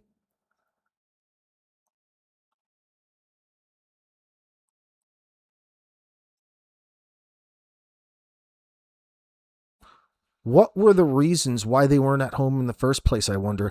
And that's not me asking them or expecting to have an honest answer to all of that. I'm just putting these out to the objective timeline crowd here. Questions. Own family, her cousin, and the other good friends said they were shocked. And I said, why? They said at Daniel's behavior towards Malaya. And I said, what do you mean? And they said, and Wade told me too, he didn't even look at her. It was like they were angry with each other. Exactly. You know what? They agreed on a script, but they had an altercation. I believe that's when his face got scratched. And you would expect him to be there and comfort her. Baby, they're going to do it. They're going to. In the situation on Friday where the teacher allegedly called Malaya at 9:30 a.m. before she even called the RCMP and asked her where the kids were. That's so bizarre to have a call from a teacher after you used the attendance. You've called your child in off for the day or sick or whatever. To have a call back from the school is unnecessary unless there's something else going on. Like there's credibility to the claims that maybe CPS was waiting at the school to interview the kids. There was something else going on in their lives that directed them to be out and away from their home doing really nothing. There was no reason for Jack and Lilly to be towed around Hell's Half Acre. So the answer is, why can't you go and get things done in a reasonable amount of time? Why is it that you're traveling all together like this? Considering kids are off school, it's an abnormal day.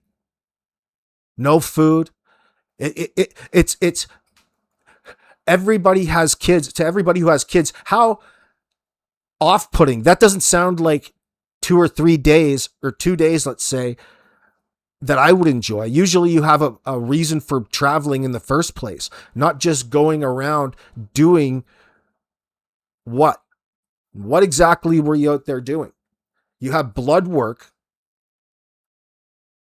but why would you get everybody together for you to come and show up in that little room for you just to go in the back and get blood pulled? It's such a bizarre scenario.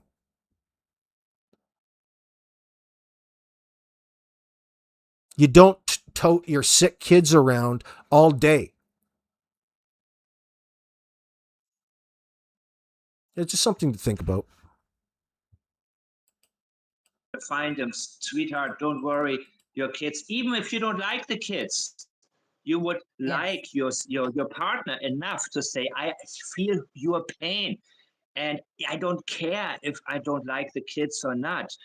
I want you to be okay. So for you, I'm gonna do everything. Already, you For get such a feeling that Janie and Daniel already put all the blame over what happened onto Malaya, regardless. It's all her fault. Indicating that, one, they have guilty knowledge. Yeah, it's such a bizarre scenario, but they're already preemptive in all of that.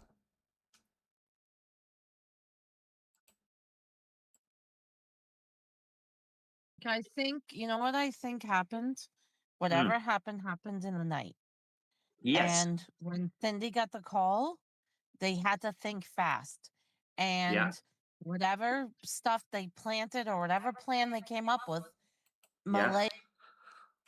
Well, it's so bizarre that we can't even get it. We can't even ID a goddarn carrot or stick of celery on the table for the Thursday night. Nobody wants to talk about what the kids had for supper.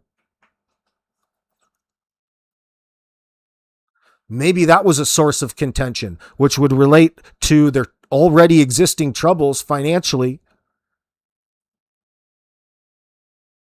Daniel's already worked up because Cindy's going to be on the phone. And that's always a constant undermining of his power, because let's remember what got them there in the first place. And it's this immature decision to move in together after 2 weeks of knowing one another through Facebook dating. So how much bullshitting? Daniel was lying to her nonstop. He's had a hard drug addiction all throughout knowing Malaya. So you probably, and what did he do? What did he do when they were faced with reality over their life choices to that point? Because the landlord, Patty, didn't like Daniel. Nobody likes Daniel, but didn't like Daniel in that situation because there's a power struggle. This is now, he sees it as a piece of his property because he's got an unrealistic understanding about what it's like to be with somebody in a healthy relationship. He wouldn't be there if he understood all of that. So he's telling Malaya that he's Mr. Savior and he's going to get them out of this fucking situation, okay? Because then they can stay together, because you both are cockstruck, putting self before everybody else again. Or your children specifically. And your answer to all of that was to move into the trailer, to put all of this on Janie. That was your answer to everything, was to put all of your life's choices up to that point onto Janie. You put Janie in a position where she had to accept it based upon where you said that your life was at that point in time and the help that you needed. So you appeared one way to one person, and then to Janie, you appeared as though Mr. Superhero saving Malaya from all of this stress, and they could be together only at the cost of Janie, not at the cost of Daniel. They weren't doing anything but looking for somebody else to enable their ongoing drug abuse and lifestyle. Okay? You want to appear as Superman to Malaya, but then you turn around at the same time and you ask Janie, because you're being wrongfully evicted, kicked out in the cold, so Janie says, and need her help and move into her trailer on Gerlach Road. Move into her trailer on Gerlach Road and have her move in by choice to a broken down RV in the driveway, so that she can have a moment of peace and not be around what is an out of control situation in the confines of the home, an unhealthy situation. Because look at the way that you throw on to Malaya all of her responsibilities. Jack and Lilly, of course, what they're really telling you is how they perceive the structure of the relationship at hand. Yes, it's shocking to hear them put blame on Malaya in the moment, but look past it. Look what they're doing. Through those statements, they've told you their expectations and their realistic perceptions of how this relationship was structured, was set up, how they go about these things.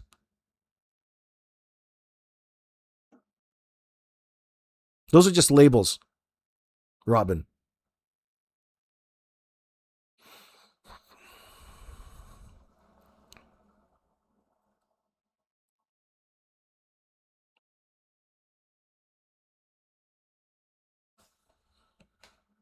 Yeah, I still believe that there's a chance that there was a call to the police at 8:20.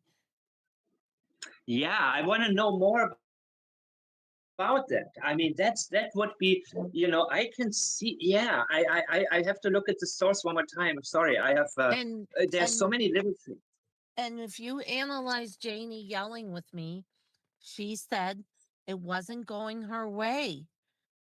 That's Yeah, why I think she called the police, and she involved the police when she knew what was going on. So that tells me that you to be okay. So for you, I'm gonna do everything for no, you. Mike, I think, you know what I think happened? Mm, Whatever happened in the night. yes. And when Cindy got the call, they had to think fast. Yeah. And whatever stuff they planted or whatever plan they came up with, Yeah. Malaya, I still believe that there's a chance that there was a call to the police at 8:20.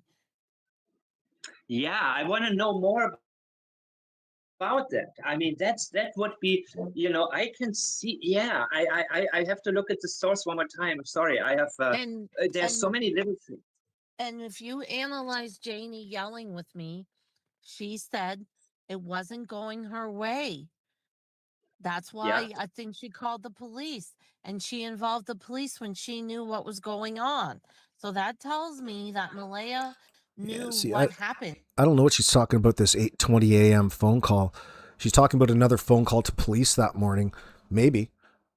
But the 8:20 one that stands out in my mind is the one to Cindy.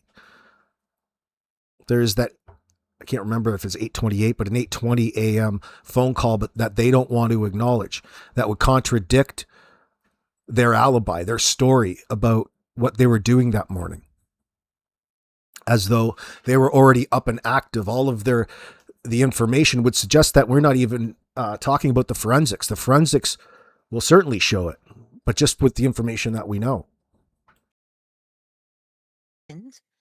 And what I said is she broke protocol. Like, okay, if we're going to plan evidence and we're going to pretend they're lost in the woods, then I'm just going to call the police right now and get it over with. I can't take this anymore. Let's just do this.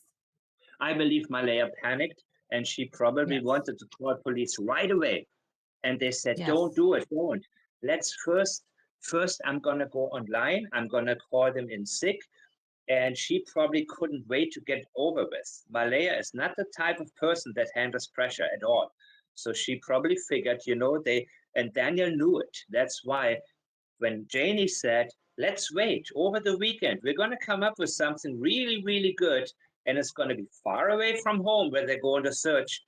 And Daniel probably said, no, you don't know Malaya. She's going to break. She's going to tell. She's going to snap. She has to call police right now. She's got to give her script. Oh, you know what right else, now. Mike, I think happened too, sorry, is that the minute she involved Cindy, Cindy took control. Yeah, absolutely. And you know what? Took And the that's power when, from Daniel. yep, exactly. And that's when it happened, when Malaya broke down in the ambulance. And I believe it was a similar situation like with you, when she started to talk to you, that Malaya, even though she wants to go out and have fun and get it, she wants to have a normal life. Remember what her friend said, a normal life. That's what she wants, to put it past. But there are still maternal emotions that keep surfacing, especially when she's not on her pills or whatever she's taking. The real emotions will come out. And the mother knew at that moment in the ambulance, my daughter's about to sing. She's about to admit to everything. If I don't come in, if I don't take control. And that meant taking her completely away from Daniel, because that's why she, and that's when Daniel lost complete control of Malaya for the first time ever. He was always able to, get her back or sweet talk her and everything. But this was the moment when he also said sadness turned to anger. He was angry because he lost complete control over her and everything that came with her, the car, the money from Patty, it's not just Malaya, it's not. It's got such a good point, because there's an ongoing fantasy style relationship old Danny boy has laid out for Malaya.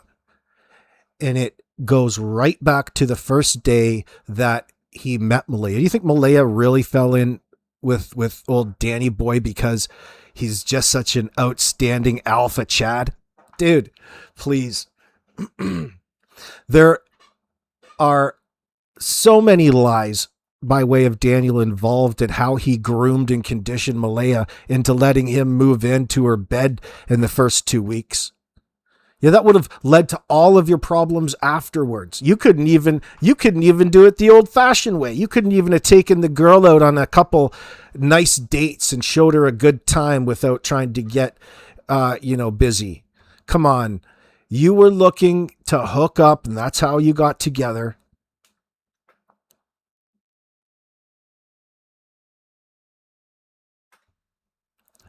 How long did they stay in Patty's? Does anybody know?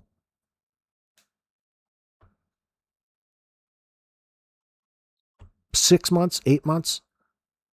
It didn't take too long. The problems would have started right away. But Malaya's new man has a master plan. He's so smart. Her new Danny is just such a super fucking guy. Just as long as you listen, you'll be fine.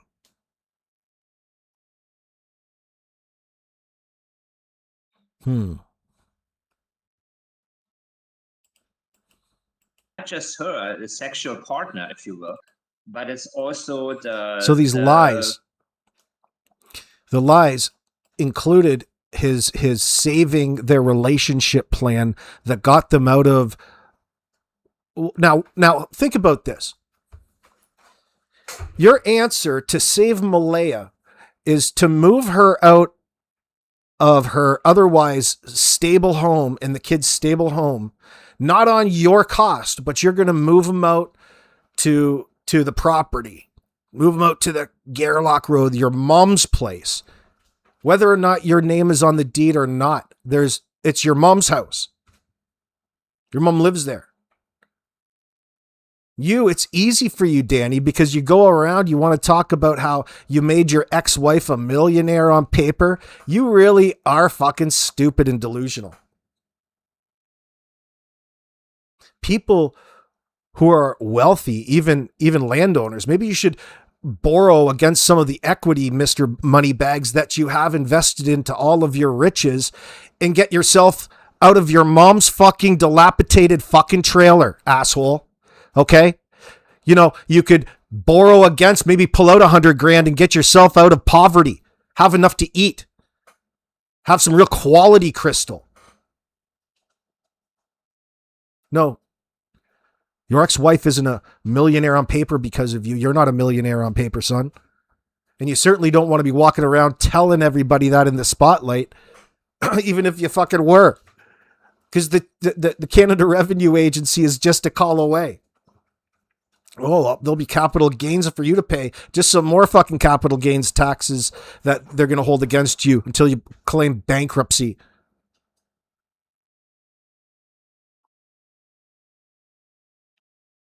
Wealth is managed.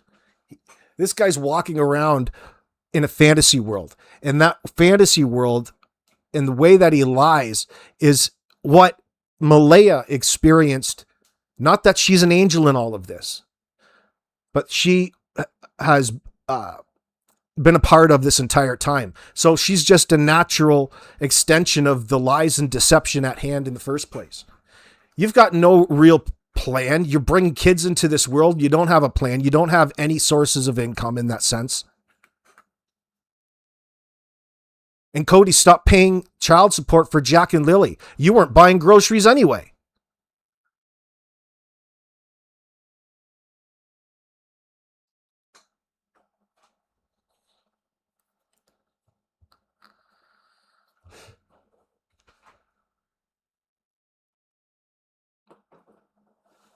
You promised her, you promised Malaya all of these fantastic things and moved her into a hostile environment. To Malaya, the kids are just a multiplier on that. You moved them into a hellhole.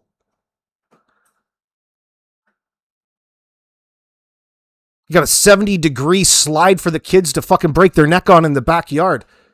Well, I can't even bear to look at it, Malaya says. You never started. You certainly don't interact with your children, Malaya. You have resentment towards Jack and Lilly over the failed relationship that you had with fucking Cody. And whatever your problems are that stem from that and even before. You hold whatever problem that you have against Cody, whatever issue you have against Cody, you hold against those children. That goes for Daniel as well.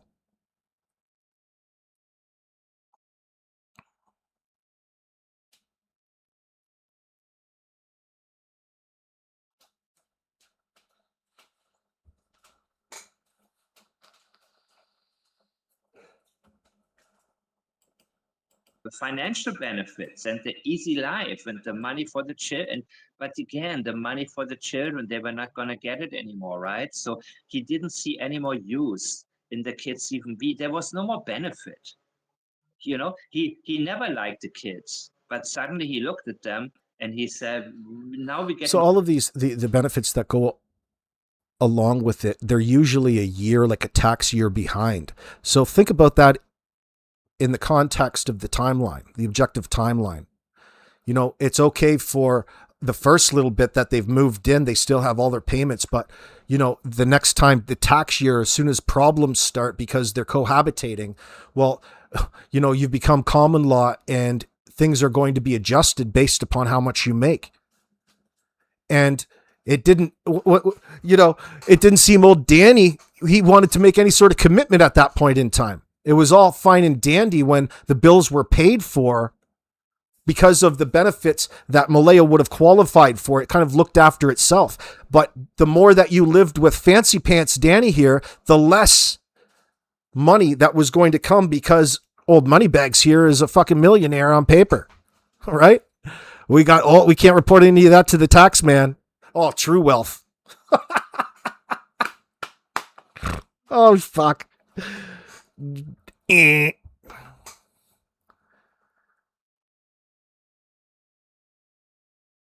Right, Anita Benita. Daniel and Malaya both had resentment towards Jack and Lilly for different reasons. That's debatable, but either way, neither one of them cared for the kids. Yeah.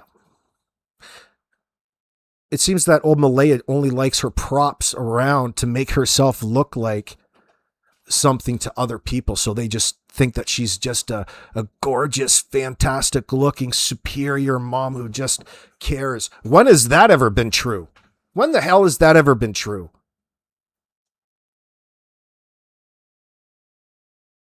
Cody's child support stopped, then MBM and DM lost their tax benefits. Jack and Lilly suffered the consequences and were then blamed rather than MBM going to work. MBM going to work. Who did she bring that up with, Wade? You've pretty much burnt most of your bridges. Good luck. There's nothing stopping you at this point in time, I guess. Yet. Well, is this how you're going to introduce yourself, Malaya? Are you going to put that in your CVV, your cover letter?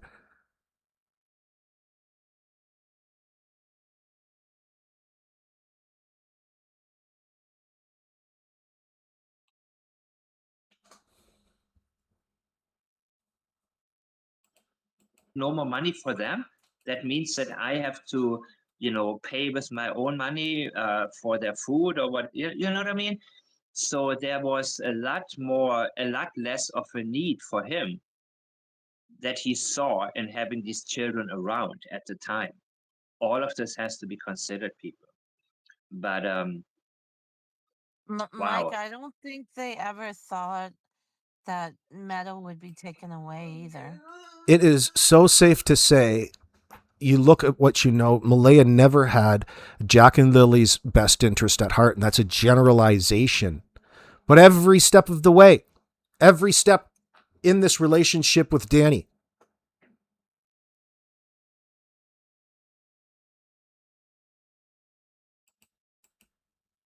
yeah, they wanted her out of there. That's why they wanted Logan to have her, because they figured, hey, Logan has a family. She has her own children. She's not in a trailer. She's a little bit better than us. And if they're going to visit Logan, they're going to say, well, she's well taken care of here. She would have been well taken care. I mean, I said about Logan what I said about Logan, but I think she would have been much better off with Logan, probably, than the others, even though Logan has knowledge, I mean, they probably figured that if CPS visits Logan's house, they're going to say, yeah, this house is fit for her. And there would have been, both Malaya and Daniel can both visit anytime they want. Do you know what I mean? And that would have also kept the connection between Daniel and Malaya, and Logan is all on Daniel's side. She had a problem with Malaya leaving Daniel too. So that connection was completely, Logan complained, said, well, she didn't even come back to get her own car. She said, shows you the power dynamic in Daniel's influence. It almost seems as though, it's funny how it seems that they cared so much for Meadow in the circumstance. Cared for her, meaning that they wanted Meadow back in their possession. They had plans for it. And the plan included the person who was going to get your baby. You didn't even have their phone, or you weren't communicating before that present time. Logan says that she was going to put her number in Malaya's phone before Cindy stopped her. That doesn't seem to be leaving your child in very good hands in that sense. But it shows you how easily Malaya was willing to give up Meadow, and how there were people outside her own self, her own decision-making, influencing that for whatever reason. Like, what in the hell is up? Can you not just make a decision and do things? It's probably part of the problem and why we're all here.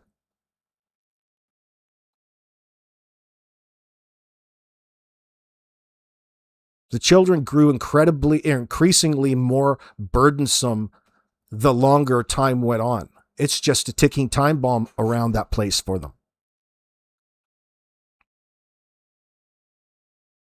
Avoiding child protective services in those 3 days.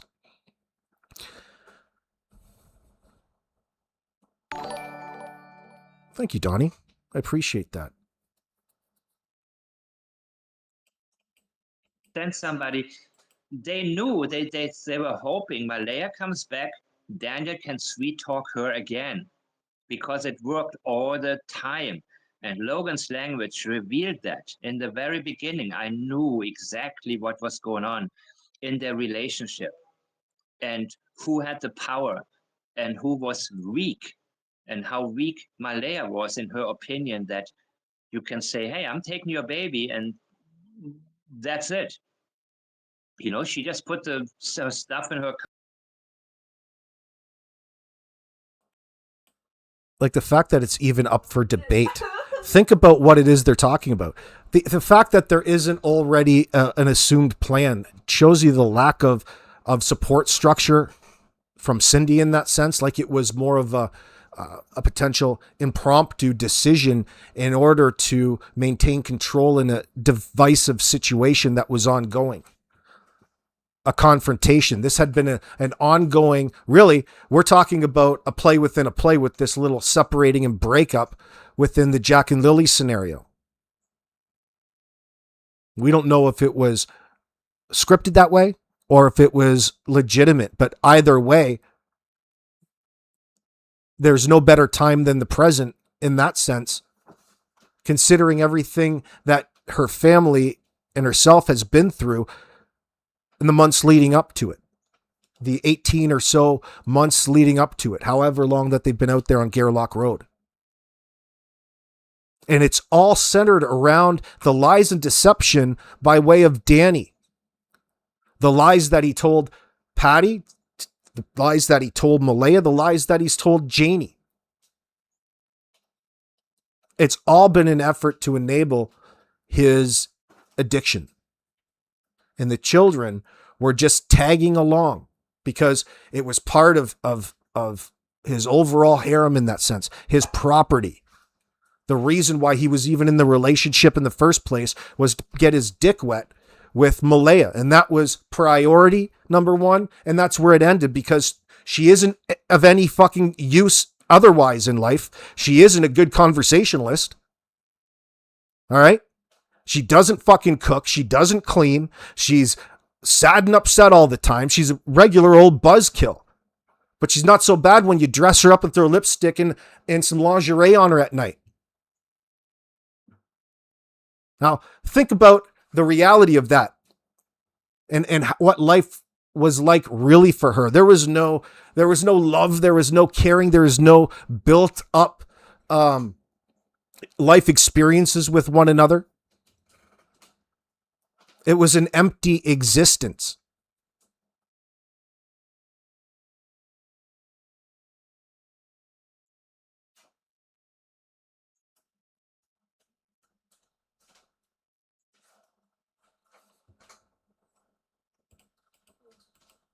Car and was ready to take Meadow away, and everybody now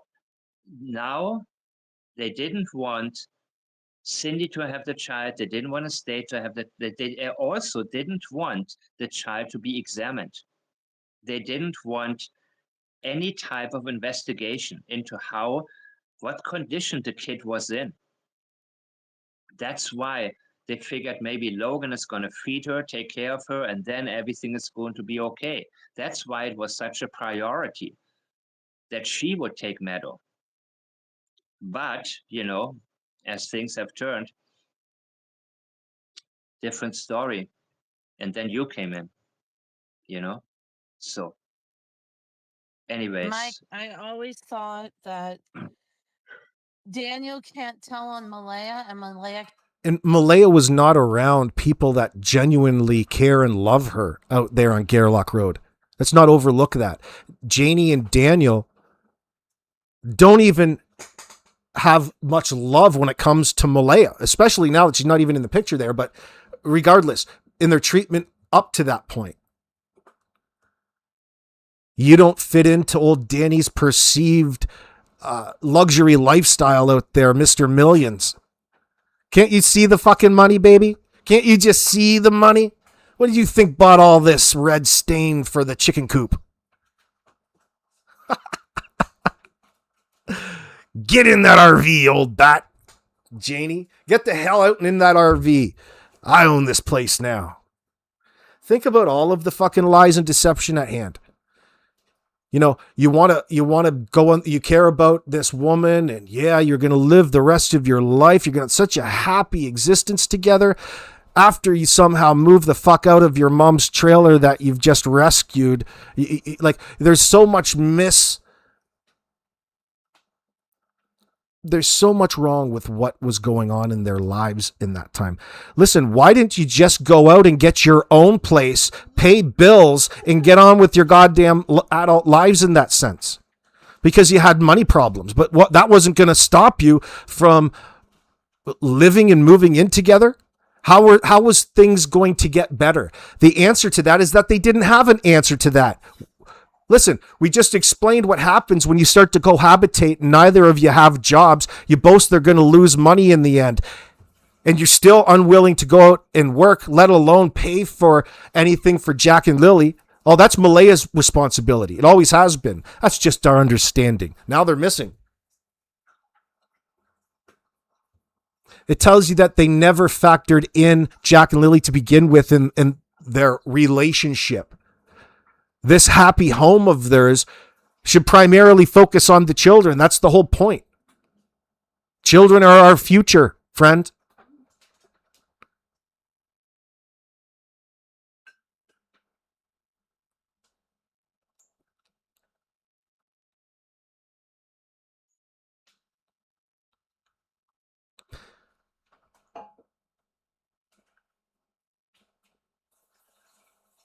Can't tell on him because it implicates both of them. Typically, when two people are in a situation like that, the natural order of things would be to split up because the children come first. And in order for Malaya to qualify for the benefits and the things that that are there in the system to help protect single mothers in these crisis situations, don't include a dude coming along with them. It's not a home for battered women or the services that they provide that she could have utilized, but should have had access to other services should she have wanted them. But she doesn't qualify for them when she lives with fuckface Danny. You're going to have to dump the fucking dead weight. Okay? That's what Danny is to all of this, dead weight. There's no point for Malaya or the majority of the people involved in this relationship. Malaya, Jack, and Lilly. There's no point. Everything was serving Daniel's needs up to that point. And Malaya came out under a false belief because of the life that Danny promised her.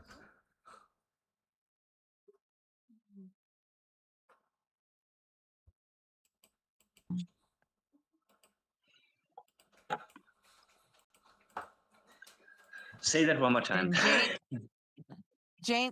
Malaya can't say everything and Daniel can't say everything because it implicates both of them. Janie can't say because if Janie says, then Cindy's going to say this and everybody is going to be in big trouble. Exactly. They only hint. And that's the question I got so much in the very beginning. Well, why don't they? Well, the thing is that they're both fucking addicts, so nobody's going to go out and hire them. They're both addicted. Okay? And they're both addicted to all kinds of things that isn't fucking cleaning up. It isn't making dinner. It isn't going out and earning a day's wage. Okay? You fucked that part up of your relationship, assholes. You could have relied on one another. Either of you was what is so difficult for a single parent, which is childcare, proper childcare that you have to pay for. You've kissed that right out the window with all of this. You had every opportunity to go and work, and even with one person staying back, it's still so much farther than what you guys were doing already. It tells people and everybody that you had no intention to go out and work on your professional career and improve your situation and your family. They just say it because they want to blame each other, but they cannot blame each other too much because they know what the echo is going to be. And so they have this, what do you call it? And they all did something. They all play a role. Whoever, I'm trying to think. I think everyone that was given a polygraph and entitled to their opinion, and I guess they're entitled to their insults. But Jordan Geddes, From sensitive what about being I inbred. know, and I don't know really much, just I probably friggin' sound like friggin' I'll wing that right now, but Daniel passed a polygraph, didn't he? Why would Daniel be running through the woods like a maniac looking for the kids? But he loves those kids. So he said. Well, why the fuck would Daniel? If Daniel was guilty, Jordan, and no wonder people call you inbred, dude. You've got thought processes like this, and you're wondering why the world is calling you inbred. Jordan, why don't you fixate and wonder about the stupid questions coming out of your mouth, you asshole? Don't be stupid. Why, if Daniel was guilty, why would he be running through the woods like a maniac? Because he's a tweaked out fucking idiot.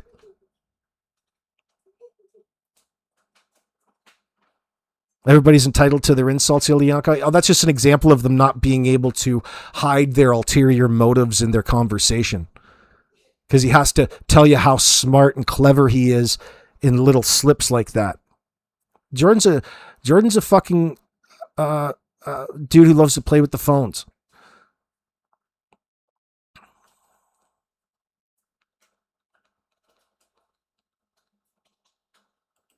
He's a good man. I knew him for years. I knew him since, I'm 33 now. Uh-huh. I knew him since I was 15. Wow. 14 years old, matter of fact. Okay. People can blow this up as much as, like, it's just the hate, the harassment against everything people make in face. But why am I getting pictures taken of me? I don't know. I didn't even know you was involved in it, to be honest with you. I know Durwood because Durwood. I called up to say why are people photographing my house? Why are people photographing my house? Called in, yeah. When I first talked to Durwood, he never. Internet, the poison thing. It's a ferocious thing, and my poor brother too, and like his side of what his kids, his mother and whatnot too, they're getting harassed. Everyone in this situation now is getting so stressed out. And these people with their full fucking talk and their 2 cents. It's not fair. It's about Lilly and Jack, and there's a man trying to help. If anyone can hear me, I'm telling you right now, and I know maybe things got off the wall a little bit with what was said. Well, let me ask you there. Tell me your name one more time. I don't want to call you Durwood Jr. What's your first name? Jordan. Jordan, what do you think happened? Let me ask you that. What do you think happened? It doesn't matter what I think. I think that I have no opinion on it because I'm just an outsider watching. I didn't hear about this until a week ago. I work every day, 14 hours a day. And you heard about it about a week ago. What, when people started saying stuff to your dad? What's that? What'd you hear about it when people started saying things to your dad? Pretty well, yeah. And so your opinion is just Daniel's a good guy and he wouldn't do these things. Do you know Malaya very well? I never met Malaya. I never met Lilly and Jack. Okay. I never met anyone. When was the last time you seen Daniel before this happened? Like, had you seen him recently? Daniel, I sent him a message when this first happened. I sent the message and I told him I know he wouldn't do these things. I seen him maybe about 2 hours in the last, I don't know, 6 weeks maybe. Okay. He's watched. And like, how can I put it without more fucking heat? Well, here's the thing about the internet. Whatever you say is going to be picked apart, no matter what you say. That's what people do. You know, people have no time. They don't give a shit, and they go back to their little lives. Yeah, I mean, it's exactly true. I mean, you got to know that when you come up here, even everything you're saying right now is going to be picked apart and it's going to be played on a bunch of YouTube channels. That's fine right now with me, but I just want everybody to know my old man is doing everything he can for these kids. He's not after the 100,000. fucking $150,000 reward. Mm-hmm. Well, when he Two first started talking, there wasn't even a reward yet. So I know he ain't about the reward. That shows it right there, doesn't it? Yeah, he started talking before the reward was even out there. Right? Yeah. Now, who he's getting the information from, I just believe these people. Daniel told some inconsistent statements that much as he's your friend or how much I think everyone told inconsistent statements. But why? That's what we're trying to get to, is why would they tell inconsistent statements, Jordan? We got missing kids, and there's people are not telling 100% the truth. It's people, you got to understand when things like that happen, people are going to question it. They're going to question it heavily, and it's only growing on the internet as these things come out. It's just the tip. This is what it is. It's only been a week and a half. Mm-hmm. That's what I had to. What statements is what I want to know. That's the funny thing, though. Now that everyone has their own opinion, just like you said, and everyone keeps putting their tips in. Yeah. And now there's a lot of things that are happening right now, even violence right now. It's kind of crazy to me if you really think about it. I hope there ain't no violence, because nobody really knows. There's people suspect things, right? But to act on it. Why can't people just? I can't even really wrap my head around. I'm just trying to. Yeah, trying to wrap my head around this. I want people to know that my dad's trying to do everything. He ain't a fucking drunk. We've heard that. He's a good man. He's a fucking booze-nosed bastard. I thought he was a. I think he's telling us what he's hearing, and that's truthful. He's hearing these from things. both sides of the family. Well, what the fuck's it matter, Jordan? If people think your dad's a good guy or a bad guy, you sound like a fucking retard, dude. Sure. Why do you want to trust? And you cannot want to trust anybody, people. You cannot want anybody to be guilty. You have to take it as it is. Oh my God. It's not one of those people that I go, this is a nice guy. But anyways, so he believes his own lies. He believes his own lies. He believes his own shit. And all his messages. And so do you. And now you're telling us the whole time you're trying to be slick. Right. Let's figure this out. Are in accordance with somebody that's almost like a full-blown narcissistic liar, or so. By the way, the moment that people use the term narcissist and overuse it, I tune out. Because what we want to look at are the actions of somebody. So, and I realize that whenever even people send me privately messages and it's like narcissist, they always get it wrong. So you have two choices. You either want to find out what a case is all about, or you want to go back into the memory of your own life. And all of these women have one thing in common, that get it wrong all the time. They all have been at one point in an abusive relationship, including her. So they have changed, but not for the better. You can say, okay, I'm the hero, I broke free, great, yes, absolutely. But the impact that had already changes somebody's ability to think clearly. And one of the things that we have to always do is not just examine other people, but ourselves, our ability to analyze properly. Exactly. Yeah. A psychopath can't. Sociopath? No. Okay, psychopath, narcissist, these terms are thrown around inaccurately 99% of the times. Okay? Sociopath is a different thing. A sociopath can be detected through the types of statements that he or she is making.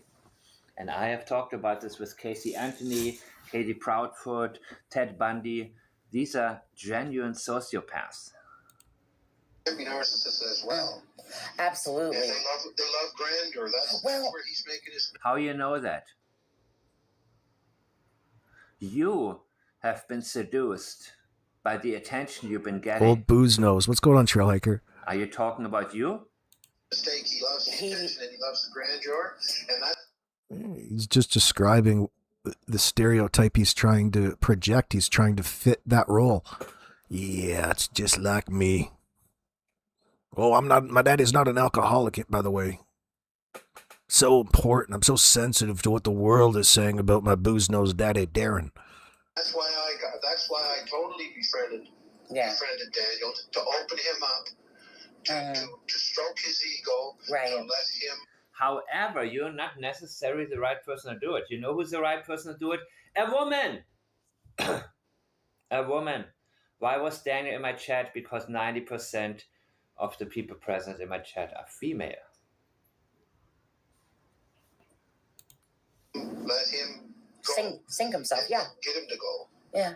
Did you see that smirk on his face as he was talking about the polygraph test? That, like, when someone has a smirk like that, it's almost like kind of like falls in line with the typical narcissist. Oh, bullshit. It's stupid delight, idiot. They're so proud of their work that he couldn't help but smirk. You tell him, Mike. When he was like... Labeling.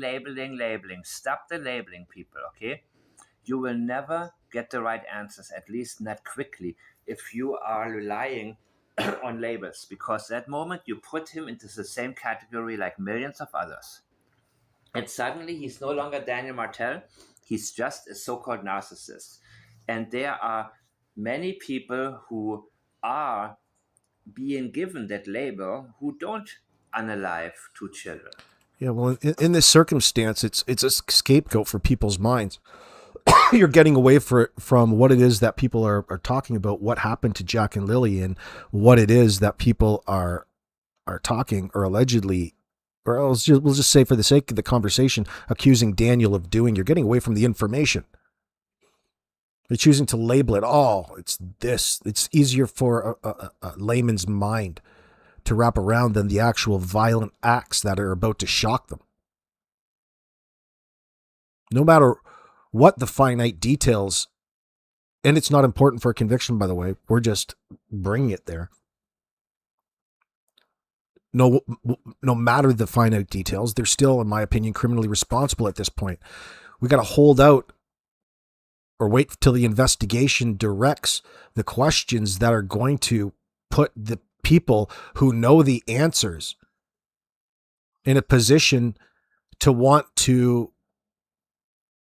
admit or confess to what it is that we're all accusing them of. That's going to be the purpose of the investigation. That day is going to be coming. Daniel's about to be a sex offender. That's going to be a topic of the conversation when it passes.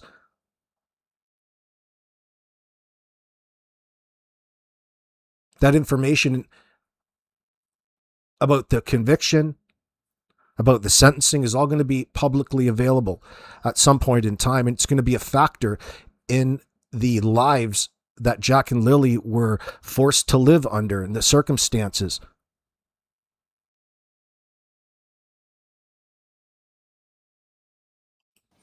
Anyways, bottom line is now, so that's why it even got me about, I want to ask you quickly, if you don't mind, about this whole two sweater thing. You can ask me all this, but right now we have to keep it private. I'll tell you anything.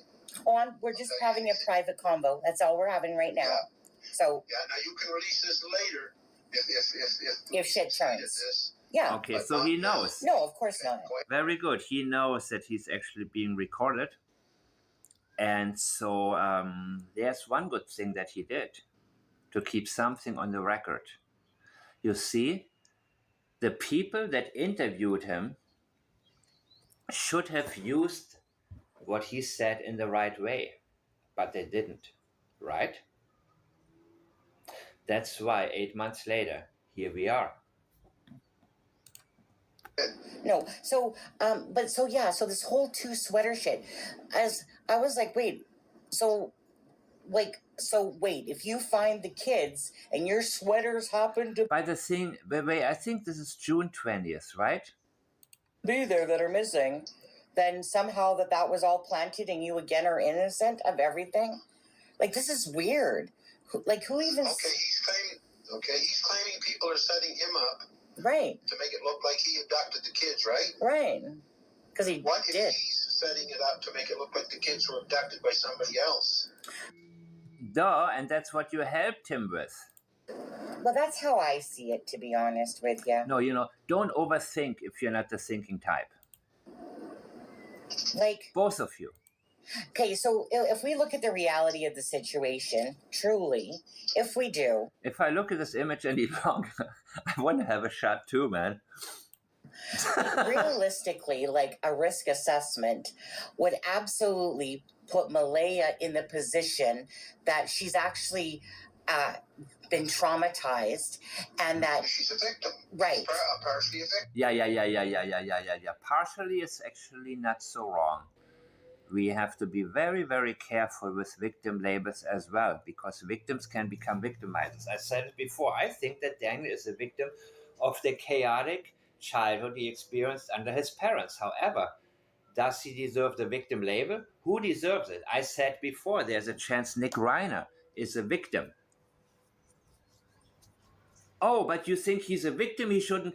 Look, you can see the comments, and one of you made a really great comment and said, listen, nobody's saying Nick shouldn't be punished, because people immediately assume, now I have to switch from perpetrator to victim. They can only think within labels. You can be both. Right. Now, if we look at it logically, and again, in the risk assessment, Daniel's, everything he's doing points to, like, these are typical crimes that usually a jealous person would do. What? A jealous person will unalive 2 children. Remember that story that we just, of course you remember, it's pretty new, right? The dentist in Ohio and his wife. The ex-husband killed him. Several bullets hit Spencer Tappy. I think only one hit her. Either he hated him more, or Spencer put up a fight and he wanted to make sure he's no longer alive. But guess what? The children, 2 children, were completely unharmed. You see, as heinous as... Jealousy isn't even on the scale with what it is that we're talking about. Just misspeaking. Jealousy, it's not even a factor. There's no jealousy involved in Jack and Lilly losing their lives. Jealousy isn't a thing. These children were unwanted. They were burdensome, contributing to the otherwise outstanding lifestyle Daniel would be living if not for the costs associated monthly to these 2 scoundrel children, Jack and Lilly. These castaways on his romantic fucking interlude with Malaya.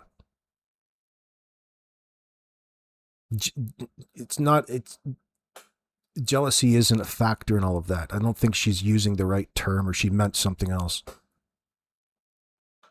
But again, who knows what she's saying? She's talking to Durwood, talking to Darren. Cares what this guy fucking says. We just love to listen to him because he's so full of shit. He's a meme. He's a lol cow in that sense at this point. He said so much. The fact that he keeps talking and wanting people to find the importance in the things that he says is just more comedic the more that time passes in all of this. And that's why I personally enjoy listening to Durwood. He's such a fucking idiot.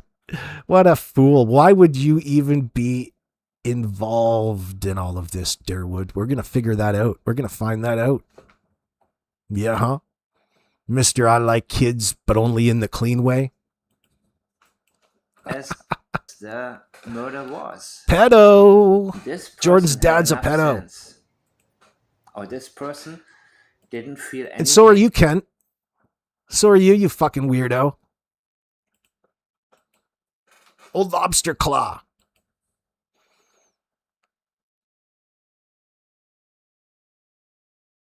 10-year members of NAMBLA. Towards the 2 innocent children. Of course, he left for them to discover that their parents no longer alive. And they must have woken up, right? in the middle of the night or whenever it was with the gunshots, several gunshots right there. They must have been crying for hours and hours and hours and hours. A jealous other half partner, whatever.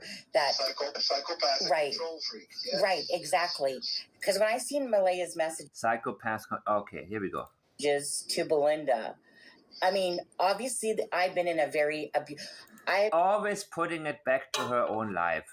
I have been, and that's why I'm telling you guys, you have a choice. I know in my public section, it is more conversational about, people wanting to, especially new listeners, they want to make it always about themselves, right? They want to understand what their life was like. They want answers. They want to be heard. In my member section, I'm doing it very differently. I'm making sure that we analyze ourselves as well. So we don't want to taint any case with what is prevalent in the front of our minds, meaning our own past. So you cannot say, okay, let me say I met somebody like Daniel before. What was that person like? No, that was a different person. I knew people that Daniel reminds me of. But I have to step in and step out. I have to allow Daniel Martell to show me himself, who he is. What do you think it is old Danny Martell told Malaya to get in Patty's house? Was it, what is that story? Alibaba and the 40 Thieves? Open sesame. Is that what he was saying up in there? Was he saying, Patty, open sesame? He's spamming your inbox. I'm moving in. I'm bringing all of my worldly possessions and I'm moving in your fucking house and there's not a damn thing you're going to do about it because Malaya and I are in love. We's in love, y'all. And none of you is going to break us apart. Not even reality. Not even the Canada Revenue Agency. Not even the welfare state. We're going to be together forever. Well, I've got the master plan. I'm just so in love with you, girl. Oh, baby. Everything is going to be all right. Everything is going to be all right. Why don't you go tend to those kids? Why don't you go quiet those kids down and come on back to bed for daddy? You can come in and rub my feet tonight. You can oil up my back. I'm going to let you. And then I'm going to go to sleep. Yeah. Well, Stacia, Danny's in Danny Love. He's in love. He's just found the perfect subject. The person one loves never really exists, but is a projection focused through the lens of the mind onto whatever screen it fits with least distortion. That's from Arthur C. Clarke, A Tale of 10 Worlds, my friends. If only they had been that logical in this little endeavor of theirs. I want to know what it is that you said to get in that door. What kind of fucking lies did you throw on the table? Did you tell her that your ex was a millionaire on paper because of you and all your rental properties? Yeah, I'll just bet, such as, for example, Mr. Moneybags. Well, it's funny. We've noticed you have fucking 2 t-shirts, 1 pair of pants, the same shoes. You certainly don't dress for success. Mayflower, you're saying Patty she couldn't say no to MBM. Hayden used a different method to get his way. Yes. So word on the street would suggest. I don't disagree with that. You're on the right road there, Mayflower. You're sure Malaya cried to get him in and she caved? Malaya cried to get Daniel in? No. Malaya had a whole world of other fucking dudes to choose from. Why? What was it about old fucking sexy Danny? Old jazzy hands. What's going on? What was it about old jazzy hands that sealed the deal? I love you. Girl, I love you. You don't have to cook for me. I'm going to treat you. Oh, I'm going to show you the way, girl. I'm going to show you the way. We're going to be together forever. I'm going to put my seed all up in you. I'm going to put a bun in that oven. You're going to come home with me to one of my properties. I'm a millionaire on paper. Janie just put my name on the deeds to the property. This one here, the 2.8. You think the first thing that you would do is start respecting the property that you are now a co-owner of. Why don't you get your fucking lazy ass out there and clean your new property up there, jazzy hands? Fucking idiot. What a fucking idiot. I've got the perfect plan. I'm going to bring you on out to my mom's house. She is going to, I'm going to bring her home this broken down fucking RV and park it in the driveway. And I'm going to kill two birds with one stone. Old Kent's old RV. Maybe it's Darren's old RV. But the damn thing doesn't run, doesn't go anywhere. Be one thing if you could drive the damn thing and go somewhere nice. But no, she doesn't plan on going anywhere. In fact, she's built a damn fence up close to it. She's fenced herself in. It's almost like a little prison cell. Who the fuck does that, Janie? What was it that you were forcing yourself to enjoy being out there?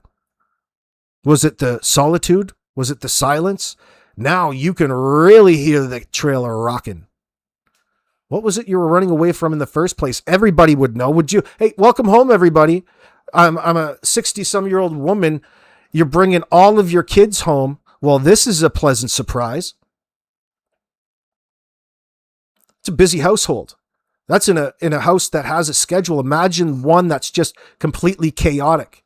And now after the fact that they don't do the work in the hands-on engagement that a parent usually does with a child, they try to enforce rules after the fact. And because the kids have no idea what the hell that you're doing to them, because they're not used to the interaction and you don't do it properly, you haven't helped them every step of the way. All of a sudden, you're punishing them for things, and now it's cruel and unusual. And you're trying to implement all of these rules that you revert back to from your time being a child and what you think's right and appropriate in order to get by. Only there's a problem. There was none of that. There was none of that in this house. There was no stepping stones. There was no milestones to be met. There was no learning going on. There was just two kids that were a burden to Malaya and Daniel's desire to have a better lifestyle. They weren't eagerly working and saving up money for a first down payment. They weren't taking advantage of the home buyers grant from the Canadian government. They weren't putting away money in the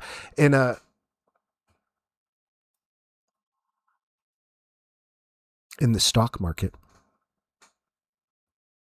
in a GIC.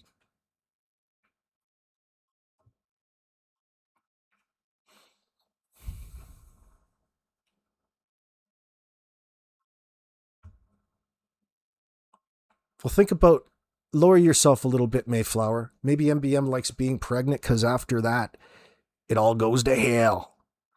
Well, it's that attention. It's all fun to go around and play pregnant and post photos and pretend to be a certain way. Because there's a certain level of broody attention that you gather from otherwise normal people you wouldn't otherwise normally interact with if you were Malaya. Oh, look at how beautiful I am. Oh, duck face to the camera. Selfie, snap.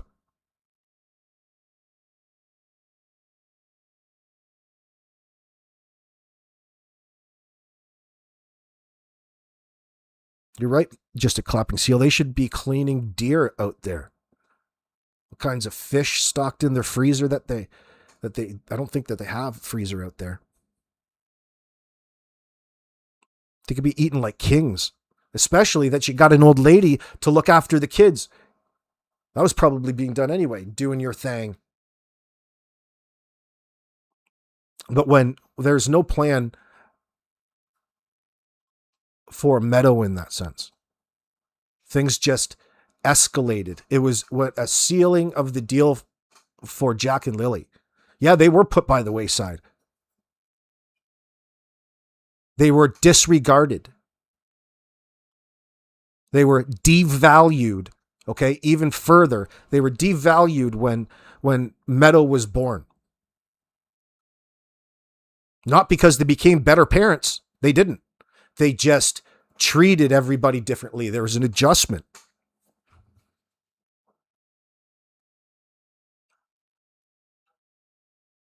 Janie isn't the type of person you want around any child. What a fucking weirdo. The fuck out of here.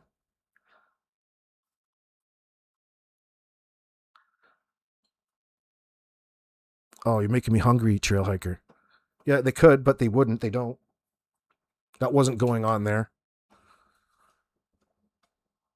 Some women like pregnancy and the attention, but don't really want the lifelong responsibility. Oh, well, yeah, that's a thing for sure, Robin. Is it a factor here? I think we got bigger fish to fry.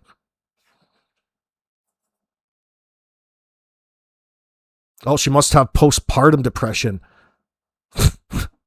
Oh, that's your first choice? Have you fucking taken a look around your surroundings, idiots? You don't think the fact that she's living it worse? They live better in third world countries, dude.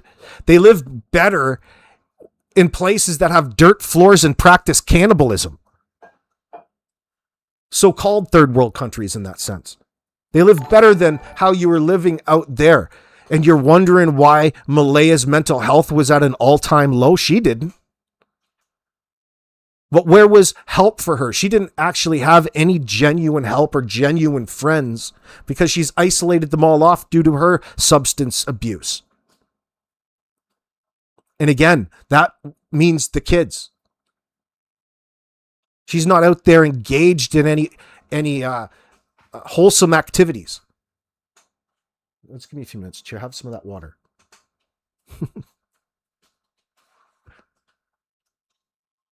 Have suffered from like a 12-year or 11-year abusive relationship, absolutely controlling. My ex. So God. Love it. I'm not even making fun of Sonny for that, but I've come from what took you so long? Fuck, that's just so heavy. And an 11-year, I was in a 20-year abusive relationship then. Well, what does that say for you? See, if there's any element of abuse within the first little bit, I'm gone. I'm out of there. Gives a fuck. Fuck you, bitch. I'm on to the next one. Well, I think I'm going to stick it out. Maybe they'll change. Maybe you won't be as abusive the next time. God. This has no business being put here. This is so unprofessional. So unprofessional. I just like listening to Mike. 3 times. Nobody cares. I was with him from 50. Jesus Christ, how can I see? I feel sorry for the dude that's with her now and has to put up with all and listen to all of this shit. At least she's got somebody. Durwood's doing a real service. Oh, I wonder if you're going to be saying that to your 5th. Oh, you've been married 3 times, have you? Oh, fantastic. You're really experienced. Boy, you must really know what you're talking about. Oh, fuck. She's up there virtue signaling on Durwood. He's just eating it up. He's got no place to fucking go. Darin Gettys, he's got to absorb it all. He's got to listen to it. Boy, oh, fuck. Thanks a lot, Trail Hiker. I appreciate that. Great sermon today, B. I'm not trying to preach, bro. I'm just conversing about it. Michelle, thank you very much, darling. Fucking hell. Oh, yeah. Yes, I know what I'm talking about. I've I've been in an 11-year abusive relationship. I've been married 3 fucking times. Well, imagine the other guy. You know, imagine what the other people have been through having to go through a relationship with this one. Never wants to present it that way. You're the victim in all of this. Boy, it sounds like a real fucking treat. Do you put that on your dating profile? You should start with that on your fucking Tinder next time, girl.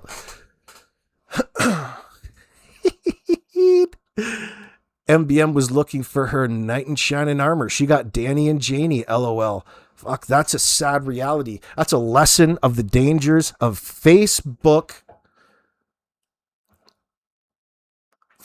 dating. What'd you think was going to happen? How'd you think this was going to fucking go?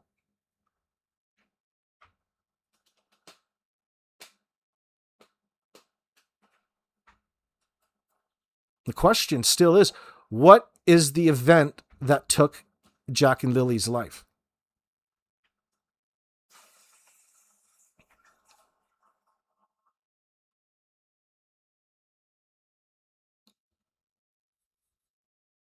I want to forward this. Oh, no, you can't eat any of Janie's chickens. You especially can't eat that rooster Mike. And roosters don't lay eggs.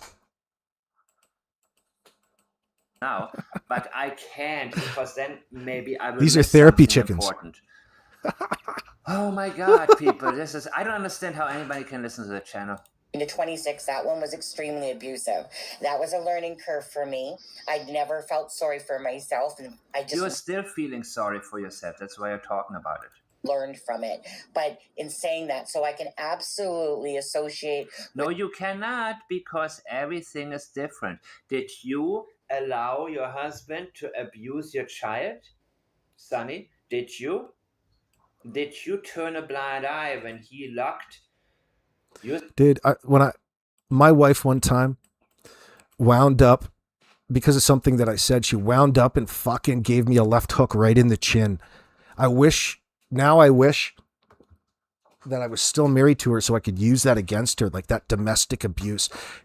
Back then I was in a different mindset. I probably wouldn't have followed up. I would just taken it. Now that I know all of the different ways to manipulate the other person with it, fuck, I wish I was still married so I could use it against her as leverage and things like this. Oh, I'm such a fucking victim. I'm a victim of your left hook. But nobody wants to talk about the shit that I said in order to evoke that left hook. Then you would think, well, maybe he deserved a little bit. Oh, I deserved that domestic violence. I deserved to be physically punched by her. So you could really start all kinds of fucking kerfuffle, all kinds of drama. But alas, I'm not.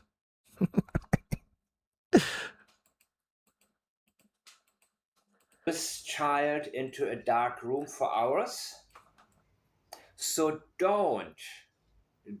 I never ever laid a hand on her. I wish I could say otherwise. You have a right to do that on your channel, and I have a. There you go. I was an abused husband. Fucking right I was. And I didn't say nothing. Right to point out how insane it is for people to pay attention to this part. Disregard it. Okay? Listen to what Darren is saying, not her and her interpretations. Actually, if you're wondering about that story, it's absolutely true. And you're wondering what I did immediately after that. As you can imagine, I broke into laughter like I did right there talking about it. Oh, knowing how ridiculous this scenario was. But again, I wasn't the one that lowered myself to physical violence. Me, that's trying to manipulate me. The narcissists, I smell them a mile a freaking way, those people. But anyway. Again, she is the reason that this case got derailed. Because she had people like him on. Even though she knows that he knows. Or I don't know, maybe she's in the dark. But this is 100% him knowing Daniel did it. Right? So misrepresenting the facts to the public is what has gotten us down to this point. And again, I'm telling you guys, normally I say, I don't want to hear from these types of channels. But in this case, I'm listening for Darren, for Darren's words, and it's very interesting. So when I do Spoiler that, alert, it's bullshit. Not interpret what the other people. I cannot not analyze it and then bring it to your attention properly. When they are interpreting something wrongly, I need to point it out. Well, it took her long enough. And I need to also point out to you that this is why I would not listen to those channels. I did at the beginning when... I love that. That's one of my favorites. Mike, what are you saying, Mr. Hemi? Narcs aren't the only thing Sonny smells a mile away. Oh, she's just so experienced in it. She's almost a professional. She's been married all those times. She should know. That's such a ridiculous argument. That's funny, though. Fucking makes me laugh. Oh, Mr. Hemi. You say the damnedest things. Let's see. Daniel reached out to them, or when they reached out to Daniel, and he sent the first private messages from Daniel were to them. And of course I paid attention to that, but anything else, no. Absolutely misleading. So if we look at it like realistically, the chances that these kids have been hidden and can't be found is more to the far stretch side. It is. Versus a person that's controlling psychopath that took out the lives of Jack and Lilly. This is somebody who doesn't know how to think well, but wants to make it seem like, wants to live up to the expectations others have on her, right? That's what happens when somebody is suddenly, and they didn't have any listeners before Jack and Lilly, before Daniel reached out to them. So all of a sudden, the limelight, they're in the limelight, and they have to live up to it. But they are still only on the same track. So that's how all of this got so derailed. Because they were interfering in the relationship or something. Again, just trying to have full control, you know? Meaning that's a typical scenario that happens all the time. And he falls in that line of it, you know? Keep help away from Malaya. Keep him to herself. Well, look what Malaya said in those messages, right? I mean, that he didn't want her to do this. And again, that's just a control freak. So if that's the situation, the chances... Again, this is... You know what's so fucking mind-numbing about the whole thing? Is the sheer stupidity over opening up and having an in-depth conversation with this drunken fucknut from Nova Scotia, Jack Geddes. This fucking idiot, especially with everything that you come to learn by that point. You just can't wait to open up and have a heart-to-heart with them and just have a real tongue wag. That's so stupid. Get real. What the fuck are we going to talk about, Darren? Idiot is missing the opportunity to ask the right questions. What have you learned with your new relationship with Daniel Martell and Janie? There are so many questions she could have asked, and she failed to do that. That this is a Daniel involvement versus a hidden by Malaya involvement. But and think about this for me. Okay, the scenario on the side of the road that Daniel told me. Right. And I tried to confirm it, but the only people were there was Janie, Daniel, and Malaya. Yeah.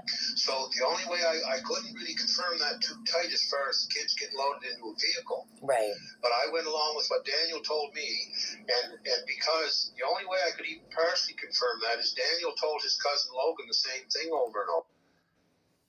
According to Logan. Okay, right? According to Logan. Really, according to Logan. But it was you who promoted this to the whole world. It was you who sold this. Oh yeah, it was you, Darren. Darren, you're the guy you're the liaison. You're the person who inserted yourself selected by Danny and Janie to try out all of these alternative theories on people. You are the tool of disinformation. And I use capital TOOL for tool. Story to the public. It wasn't Daniel. It was you. So? Right. And Logan believes Daniel. Of course. That's not a confirmation. That's not a... You don't know what he believes. This is an interpretation. You cannot interpret people's thoughts and feelings. This is a conclusion. You can tell me what Logan said to you. Word for word, if possible. You can say, Logan says to me, I believe Daniel. Or you can say it also, Logan said to me, well, why wouldn't I believe Daniel? Which is less reliable. I need to know a little bit more here. You see, this is when you have to tune out. When somebody tells you what somebody else believes or thinks. Don't go there. We need the exact language if possible. And from there, we can, little by little, conclude or draw or move towards our own conclusion, which is a scientific forensic linguistics is a scientific method that can be aided by things like intuition or whatever. But when you have somebody like Sonny Austin who claims, I'm very intuitive, no, I've told you many times that intuition is a very real thing. But the people who feel the need to claim that they are very everybody has a certain level of intuition. Some have more, some have less. But the people who claim to be highly intuitive, they tend to be the opposite. They tend to, it's sort of like somebody who's stupid thinking he's very smart. Because the one thing that he figures out, he goes, damn, I figured this one out. I'm so smart. Other people who are smart, they figure things out all the time, but they don't feel the need to talk. Mike's referring to the Dunning-Kruger effect. Talk about it all the time. So many times the ones who verbalize something that is possibly something that, you know, fits you to a T actually are the opposite. They want to be. They're telling you really who they want to be and what they want to be. And he wants to be a hero one way or the other. And he got seduced by 3 different so-called... He wants to be perceived as that, no doubt. No doubt, and he'll say pretty much anything to do it. Oh, thank you, Derwin. You're just such a fucking man on the street. What would we do and what would we know without you? Creators who never provide anything of value on their channels other than bringing you interviews with people. Sometimes they're good and sometimes they're sidetracking, as was this one with them. Full confirmation. Nope. Now, what would happen if the other scenario on that? What would we say, or what would happen if, okay, Malaya went out on the side of the road. The kids were already gone. Malaya went out on the side of the road to privately use her phone, Daniel. And how did this all take... No. It happened on Thursday night. All of this is a fabrication, okay? So I don't care what Daniel said to you.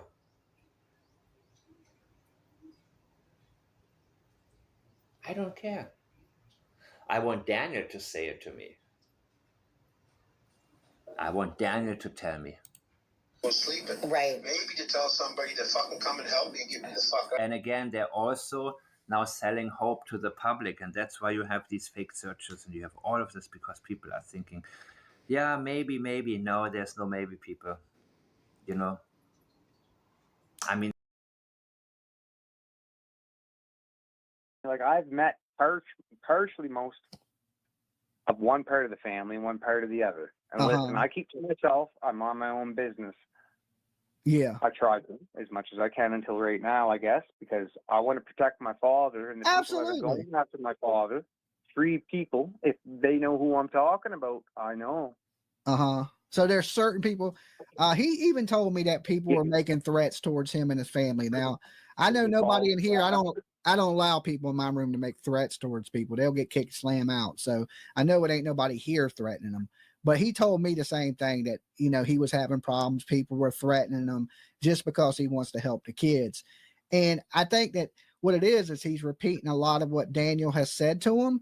And people just believe that Daniel is a bad guy. And I think that's the reason that people are coming at your father, is because they believe he's speaking for Daniel. Yeah, you're right, Ben. You know what? You're damn right there. People, but that's their opinions. That's the thing. And I want just to try to clarify a little bit. Maybe it would ease off a little bit if they could. I literally couldn't go to work today because of my nerves and whatnot. I had to call in. I'm an essential worker now. Okay. I woke up to the RCMP in my yard asking me questions about Lilly and Jack and my... How dare you bother an essential worker like Jordan? What exactly is your essential work there, fun boy? I'm an essential worker now. I thought you just lost your job.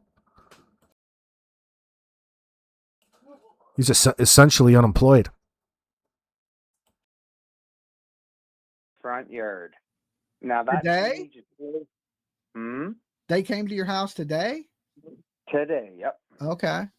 And I already reported so many videos of YouTube with my dad's face on and all this horse shit, and they're just bashing him and bashing him and bashing him. See, the funny thing about Jordan is he's never ever about to tell you what it is he's so upset about. He needs you to write that for him, and he tells you when, oh, you're right or wrong, and then it goes on to the next thing with him. He's a fucking idiot.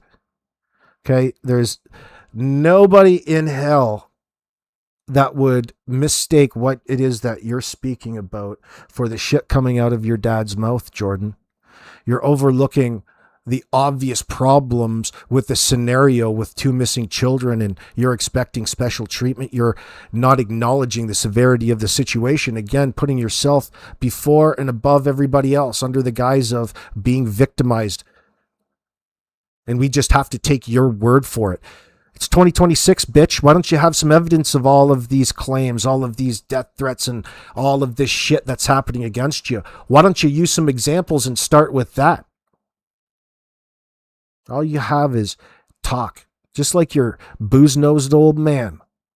And you both have the same problem. You're both liars and cowards. And probable PDFs.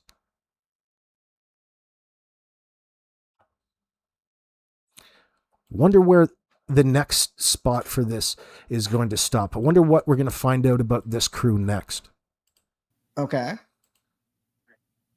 I told them exactly what they asked me. Why would Lilly and Jack be in my yard? And so somebody reported that Lilly and Jack were in your front yard? Yeah, he wants somebody else to fill in the answer. You're the one who's bringing it up as a problem. You should have all of the answers. At least a strong denial. What's your issue? This is standard deflection. Jordan, you give yourself away, boy. What's your problem? Instead, you want to pose some sort of serious fucking question? Well, why were they there? Why don't you answer it for us?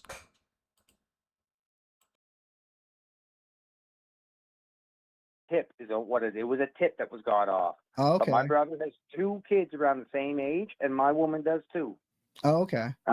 Thank God that no one knows quite what is going on with my goddamn friggin' niece, my nephew, and my stepkid. Yeah. Yeah. Thank God no one knows what's going on with your niece and nephew and stepkids. Why? What are you doing to them? How are you violating them? And this is pre-raid, before the RCMP came and raided your house, Jordan. Arrested you. Now they're here taking pictures like fucking freaks. That's crazy. trying to get their next story. Man, I'm going to tell you right now. Are you in a rural area of Canada, or are you in the city of Canada? The people are just coming out the woodwork like that? Well, yeah, no, unless they air tag the truck or an SUV, man, I don't know. Somehow they know, but a lot of people know who the Gettyses are around this area. Anyway, because Dad did own an excavation business. He did. He wasn't a fucking cop either. I don't know why these videos are going around. No, he didn't say, he never said he was a cop. No, but it's just funny, crazy shit that I'm seeing, the YouTube. Like, yeah, I ain't heard that one yet. That's a new one for me, that he was a cop. No. He said, he told me he was retired and he tinkers around in the yard. That's what he told me. Exactly what he does, yeah. He fixes trucks and he works hard as much as he can. His back is blown out. No, he's got all the fucking excuses why he can't contribute to society. Oh, he works hard as much as he can. By what? Drinking? Getting drunk and fucking inserting himself in missing children cases? Because he's got something to do with it? Or he's just that low class, disgusting idiot that he gets his rocks off for being associated with something like this? We can't decide yet, but it probably has something to do with, well, being an accessory after the fact. The man with the master plan.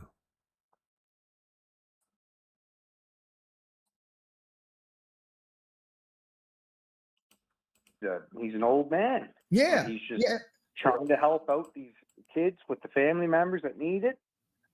And there's a couple links that went down the line. I don't know any idea about it.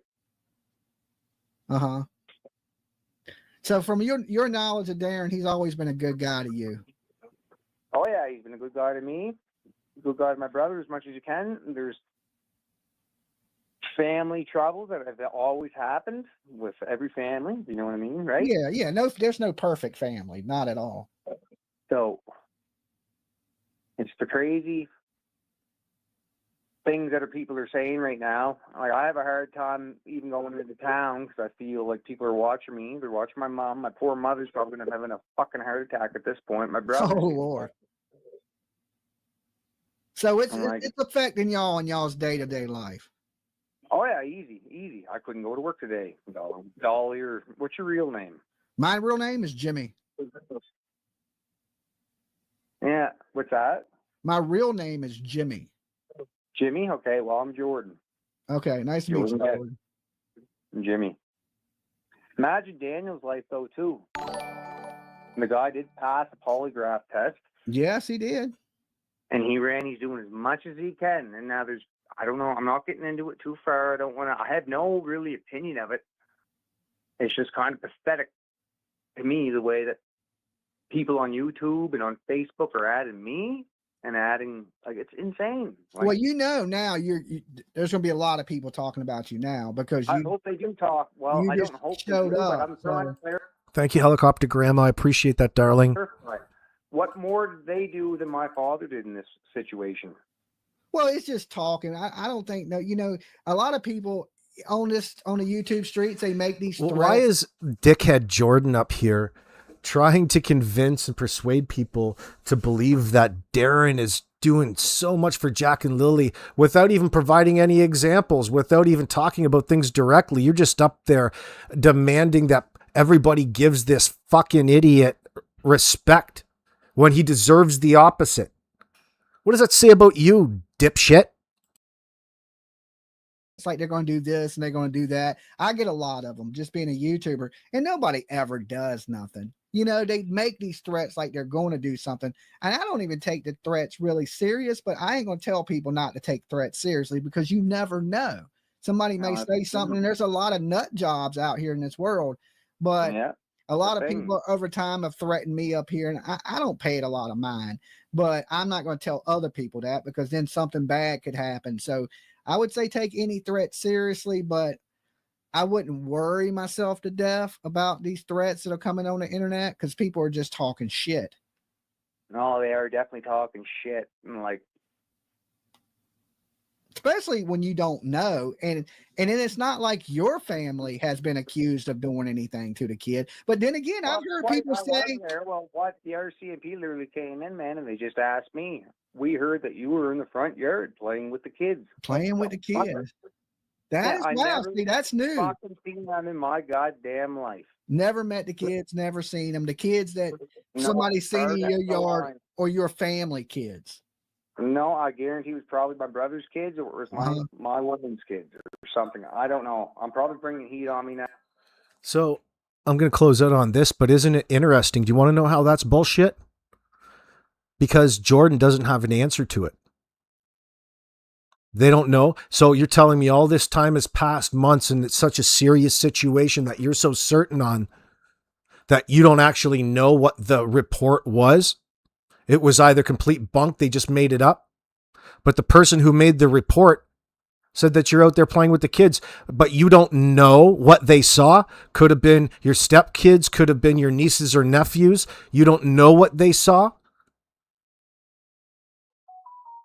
That would validate the report. So you're mad about a tip into police about something that was legitimate, and you still haven't cleared it up. Really makes you think. Not that it's overly that important, but it's just another lie in that sense. He doesn't have a clear reason for being upset.